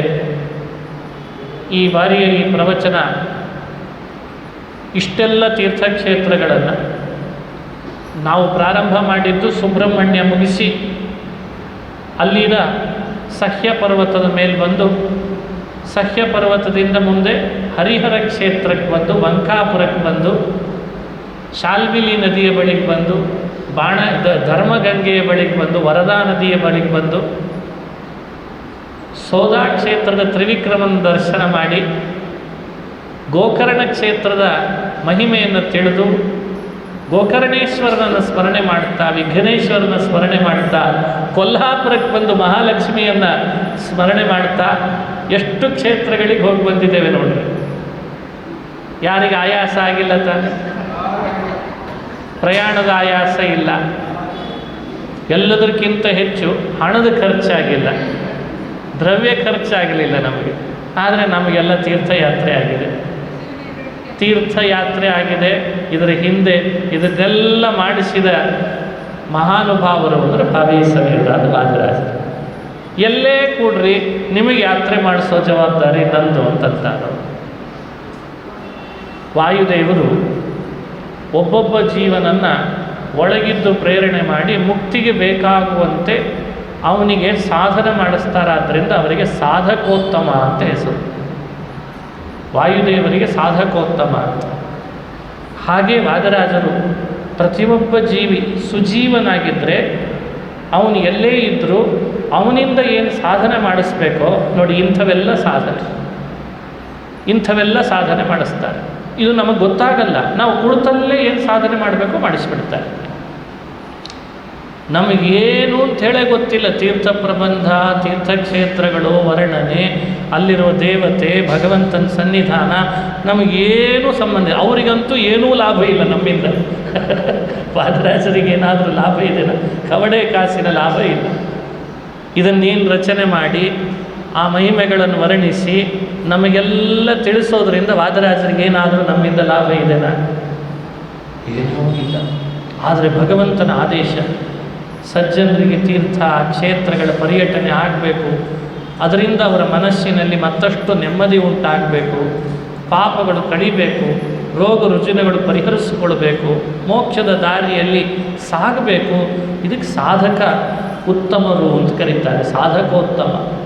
ಪ್ರತಿಯೊಬ್ಬ ಮುಕ್ತಿಯೋಗ್ಯರನ್ನು ಒಂದಲ್ಲ ಒಂದು ರೀತಿಯಿಂದ ಮೋಕ್ಷದ ದಾರಿಯಲ್ಲಿ ಎಳೆದುಕೊಂಡು ಬರ್ತಾರಲ್ಲ ಅವರಿಗೆ ಸಾಧಕೋತ್ತಮ ಅಂತ ಕರೀತಾರೆ. ಅಂಥ ಸಾಧಕೋತ್ತಮರನ್ನು ನಾವು ಯಾವತ್ತೂ ಕೈ ಬಿಡಬಾರ್ದು. ಅವಕಾಶ ಸಿಕ್ಕಾಗ ನೀವು ಅವರು ರಚಿಸಿದ ಯಾವುದೇ ಗ್ರಂಥವನ್ನು ಅನುಸಂಧಾನ ಮಾಡಿರಿ, ಮುಕ್ತಿಯೋಗ್ಯನಿಗೆ ಬಹುಬೇಗ ಪ್ರಮೇಯಗಳು ತಿಳಿದು ಅವನು ಮತ್ತೆ ಮೋಕ್ಷದ ದಾರಿಯಲ್ಲಿ ಹೇಗೆ ಬರಬೇಕು ಹಾಗೆ ಆಕರ್ಷಣೆ ಮಾಡಿಬಿಡ್ತಾರೆ ವಾದರಾಜ. ಅವರ ಗ್ರಂಥಗಳು ಅಂದರೆ ಅಯಸ್ಕಾಂತ ಇದ್ದ ಹಾಗೆ. ಉದಾಹರಣೆಗಳಂತೂ ಸಾಕಷ್ಟು ಕೊಡ್ತಾರೆ. ಶಾಸ್ತ್ರ ಕಬ್ಬಿಣದ ಕಡಲೆ ಆದರೆ ವಾದರಾಜರು ಮಾತ್ರ ತಮ್ಮ ಗ್ರಂಥಗಳನ್ನು ಸುಳಿದ ಬಾಳೆಹಣ್ಣಿದ್ದಾಗ ಇಟ್ಟಿರ್ತಾರಂತೆ. ನಾವು ಹತ್ತಿರ ಹೋಗೋದಷ್ಟೇ, ನಾವೆಲ್ಲ ಕಬ್ಬಿಣ ಇದ್ದ ಹಾಗೆ. ವಾದರಾಜರ ಗ್ರಂಥಗಳೆಲ್ಲ ಅಯಸ್ಕಾಂತ ಇದ್ದ ಹಾಗೆ. ಅಯಸ್ಕಾಂತದ ಇಂತಿಷ್ಟು ದೂರದಲ್ಲಿ ಕಬ್ಬಿಣ ಹೋದರೆ ಸಾಕು, ಮುಂದೆ ಅದೇ ಹೋಗಬೇಕಾಗಿಲ್ಲ, ಅಯಸ್ಕಾಂತನೇ ಎಳೆದ್ಬಿಡ್ತದೆ. ವಾದರಾಜರ ಗ್ರಂಥ ಅದು ಅಯಸ್ಕಾಂತ. ಪ್ರತಿ ಶ್ಲೋಕ, ಪ್ರತಿ ಪದ ಸಾಧಕನಾದವನು, ಪ್ರಾಮಾಣಿಕನಾದವನು, ಒಳ್ಳೆ ಮನಸ್ಸಿನಿಂದ ಶರಣಾಗಿ ಬಂದರೆ ಅವರಂತಾರೆ, ನನಗೆ ಗೊತ್ತು, ನೀನು ಯೋಚನೆ ಮಾಡಬೇಡ, ನಾನು ಕರ್ಕೊಂಡು ಹೋಗ್ತೀನಿ ನಿನ್ನನ್ನು ಅಂತಂತಾರೆ. ಅವರ ಸ್ತೋತ್ರಗಳು, ಅವರು ಮಾಡಿದಂಥ ಲಕ್ಷ್ಮೀ ಶೋಭನ ಮೊದಲಾದ ಕನ್ನಡದ ಪದ್ಯಗಳು ಮರಾಠಿಯಲ್ಲೂ ಮಾಡಿದ್ದಾರೆ ಅಂತ ಇತ್ತೀಚೆಗೆ ಒಂದು ಸಂಶೋಧನೆಯಿಂದ ತಿಳಿದು ಬರ್ತಾ ಇದೆ. ತುಳುನಲ್ಲಿ ಮಾಡಿದ್ದಾರೆ, ಮರಾಠಿಯಲ್ಲಿ ಮಾಡಿದ್ದಾರೆ, ಕನ್ನಡದಲ್ಲಿ ಮಾಡಿದ್ದಾರೆ. ಸಂಸ್ಕೃತದಲ್ಲಂತೂ ಸರಿನೇ ಸರಿ. ಸಂಸ್ಕೃತದಲ್ಲಿ ಎಲ್ಲರೂ ನೋಡ್ತಾನೇ ಇದ್ದೇವೆ. ಒಂದೊಂದು ಗ್ರಂಥ ಅವಶ್ಯವಾಗಿ ಮುಕ್ತಿಯೋಗ್ಯನಾದವನು ತನ್ನ ಸಾಧನೆಯಲ್ಲಿ ಪೂರ್ಣತೆಯನ್ನು ಪಡ್ಕೊಳ್ಬೇಕಾದ್ರೆ, ಅಥವಾ ಪೂರ್ಣತೆ ಭಾಳ ದೊಡ್ಡದಾಯಿತು, ತನ್ನ ಸಾಧನೆಯಲ್ಲಿ ತಾನು ತನ್ನ ಅರ್ಹತೆಗೆ ಅನುಗುಣ ಮೆಟ್ಲು ಹತ್ತಬೇಕಾದರೂ ಕೂಡ ಮೊದಲು ವಾದರಾಜರನ್ನು ಅನುಸರಿಸೇ ಬರಬೇಕು. ಇದು ರಾಜರ ಮಹಿಮೆ. ಹಾಗಾಗಿ ಕುಳಿತಲ್ಲೇ ತೀರ್ಥಯಾತ್ರೆಯನ್ನು ಮಾಡಿಸಿ, ಇವತ್ತೆಲ್ಲ ಭಾಷೆ ಬೇರೆಯಾಗಿದೆ, ಎಲ್ಲ ಪ್ಯಾಕೇಜ್ ಟೂರ್ ಇದ್ದಕ್ಕೆ. Package tour only for 7 days, Christmas holidays ಅಂತ ಹಾಕಿರ್ತಾರೆ, ಮತ್ತೆ 50% ಆಫ್ ಅಂತ ಬೇರೆ ಹಾಕಿರ್ತಾರೆ. ವಾದರಾಜರಂತಾರೆ, ನಾನು ಎಲ್ಲ ಥರದ 50% ಅಲ್ಲ, 100% ಆಫ್. ನಾವೆಲ್ಲ 100% ನಿಮಗೆ ಕನ್ಸೆಷನ್ ಕೊಡ್ತೀನಿ. ನನ್ನ ತೀರ್ಥ ಪ್ರಬಂಧವನ್ನು ನೀವು ಅರ್ಥ ಮಾಡಿಕೊಳ್ಳ್ರಿ, ನಿಮಗೆಲ್ಲ ತೀರ್ಥಕ್ಷೇತ್ರ ನಾನು ಮಾಡಿಸ್ತೇನೆ ಅಂತ. ಇಂಥ ಕರುಣಾಮಯಿಗಳು, ಅವ್ರ ಬಗ್ಗೆ ಎಷ್ಟು ಹೇಳಲಿಕ್ಕೆ ಸಾಧ್ಯ? ನಮ್ಮ ಮಾತುಗಳು ಕಡಿಮೆ ಆದೀತಷ್ಟೇ. ಅಂಥ ವಾದರಾಜರ ತೀರ್ಥ ಪ್ರಬಂಧದ ಒಂದು ಪ್ರಬಂಧವನ್ನು ಅನುಸಂಧಾನ ಮಾಡುವ ಪ್ರಯತ್ನ ಮಾಡಿದ್ದೇನೆ. ಇದರ ಪ್ರವಚನದ ಪ್ರಾಯೋಜಕರು ಕೃಷ್ಣಮೂರ್ತಿ ದಂಪತಿಗಳು ಬಹಳ ಶ್ರದ್ಧೆಯಿಂದ ಪ್ರಾಯೋಜಕತ್ವವನ್ನು ವಹಿಸಿದ್ದಾರೆ. ಆ ದಂಪತಿಗಳಿಗೂ ಅವರ ಕುಟುಂಬದ ಎಲ್ಲ ಸದಸ್ಯರಿಗೂ ವಾದಿರಾಜರ ಅಂತರ್ಯಾಮಿಯಾದ ಹಯಗ್ರೀವ ರೂಪಿ ಭಗವಂತ ಕ್ಷೇಮ, ಸ್ಥೈರ್ಯ, ವಿಜಯ, ವೀರ್ಯ, ಆಯುರಾರೋಗ್ಯ, ಐಶ್ವರ್ಯವನ್ನು ಮತ್ತಷ್ಟು ವೃದ್ಧಿ ಮಾಡಲಿ, ಅನುಗ್ರಹಿಸಲಿ, ಕೊಡಲಿ ಅಂತ ಪ್ರಾರ್ಥನೆಯನ್ನು ಮಾಡಿ, ಈ ನಂಗನಲ್ಲೂರಿನ ಶ್ರೀರಾಯರ ಮಠದ ಎಲ್ಲ ಪದಾಧಿಕಾರಿಗಳು ಅವರಿಗೂ ಕೂಡ ಧನ್ಯವಾದಗಳನ್ನು ಸಲ್ಲಿಸಿ ದೇವರ ಅನುಗ್ರಹ ಮಾಡಲಿ ಅಂತ ಕೇಳ್ತಾ, ನಿಮ್ಮೆಲ್ಲರ ಭಕ್ತರ ಸಹಕಾರದಿಂದ ಇಂಥ ಜ್ಞಾನಯಜ್ಞ ನಡೀತದೆ. ಬಹಳ ಹೆಚ್ಚಿನ ಸಂಖ್ಯೆಯಲ್ಲಿ ಈ ಬಾರಿ ತಾವೆಲ್ಲ ತೀರ್ಥ ಪ್ರಬಂಧದ ಪ್ರವಚನದಲ್ಲಿ ಭಾಗವಹಿಸಿದ್ದೀರಿ. ನಿಮ್ಮೊಟ್ಟಿಗೆ ನನಗೆ, ನನ್ನೊಟ್ಟಿಗೆ ನಿಮಗೆ ತೀರ್ಥಯಾತ್ರೆ ಮಾಡುವ ಯೋಗವನ್ನು ಈ ಕಲ್ಪಿಸಿಕೊಟ್ಟಿದ್ದಾರೆ. ಅದು ವಾದರಾಜರು ಅಂತ ಹೇಳಿ ಅವರ ಪಾದಾರವಿಂದಗಳಲ್ಲಿ ನಮಸ್ಕಾರಗಳನ್ನು ಸಲ್ಲಿಸಿ, ಅವರ ಅಂತರ್ಯಾಮಿಯಾದ ಹಯಗ್ರೀವ ರೂಪಿ ಭಗವಂತನನ್ನು ನಮಸ್ಕರಿಸಿ, ಈ ಕಾರ್ಯದಲ್ಲಿ ನನ್ನನ್ನು ಹೆಚ್ಚು ಅಭಿಮಾನದಿಂದ ಬರಮಾಡಿಕೊಳ್ಳೋರು ನಮ್ಮ ಗುರು. ಅವರ ಪರಿಚಯ ನಿಮಗೆಲ್ಲ ಇದ್ದೇ ಇದೆ.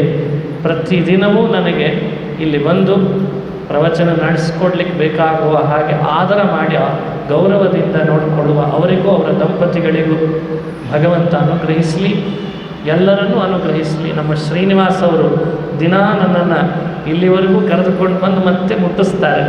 ಅವರನ್ನು ದೇವರು ಅನುಗ್ರಹಿಸಲಿ ಅಂತ ಪ್ರಾರ್ಥಿಸಿ, ಇನ್ನುಳಿದವರೆಲ್ಲರೂ ಈ ಕಾರ್ಯದೊಳಗೆ ಭಾಗವಹಿಸಿದವರನ್ನು ದೇವರು ಅನುಗ್ರಹಿಸಲಿ. ಆಫ್ಲೈನ್ ಆನ್ಲೈನ್, ಈಗೆಲ್ಲ ಬರೀ ಆಫ್ಲೈನ್ ಅಲ್ಲ, ಈಗ ಆನ್ಲೈನ್ ತೀರ್ಥಯಾತ್ರೆನೂ ಆಗಿದೆ. ಈಗ ತಿರುಪತಿ ಶ್ರೀನಿವಾಸನಿಗೆ ಇಷ್ಟು ದಿನ ಬಹಳ ದೊಡ್ಡ ದೊಡ್ಡ ಸೇವೆಗಳ ಬಗ್ಗೆ ಕೇಳ್ತಿದ್ವಿ. ಈಗ ಒಂದು ಹೊಸದು ಆ್ಯಡ್ ಆಗಿದೆ ಕರೋನಾ ಬಂದಾಗ, ವರ್ಚುವಲ್ ಶ್ರೀನಿವಾಸ ಕಲ್ಯಾಣೋತ್ಸವ ಅಂತ. ವರ್ಚುವಲ್ ಅಂದರೆ ನೀವು ಮನೆಯಲ್ಲೇ ಬೇಕಂದರೆ ಕೂಡ್ರಿ, ನಿಮ್ಮ ಮೊಬೈಲ್ನಲ್ಲೇ ಶ್ರೀನಿವಾಸನ ದರ್ಶನ ಮಾಡ್ತೀವಿ ಅಂತ. ಹೀಗೊಂದು ಸೇವೆ, ಈಗ ವರ್ಚುವಲ್ ಸೇವೆ. ಎಲ್ಲರೂ ಮನೆಯಲ್ಲೇ ಕುಳಿತು ಉಪನ್ಯಾಸ ಮಾಡಲಿಕ್ಕೆ ಅವಕಾಶ ಇದೆ, ಮನೆಯಲ್ಲೇ ಕೂತು ಕೇಳಲಿಕ್ಕೆ. ಅದನ್ನು ಮಾಡಿದವರು ನಮ್ಮ ರಂಗನಾಥ್ ಅವರು.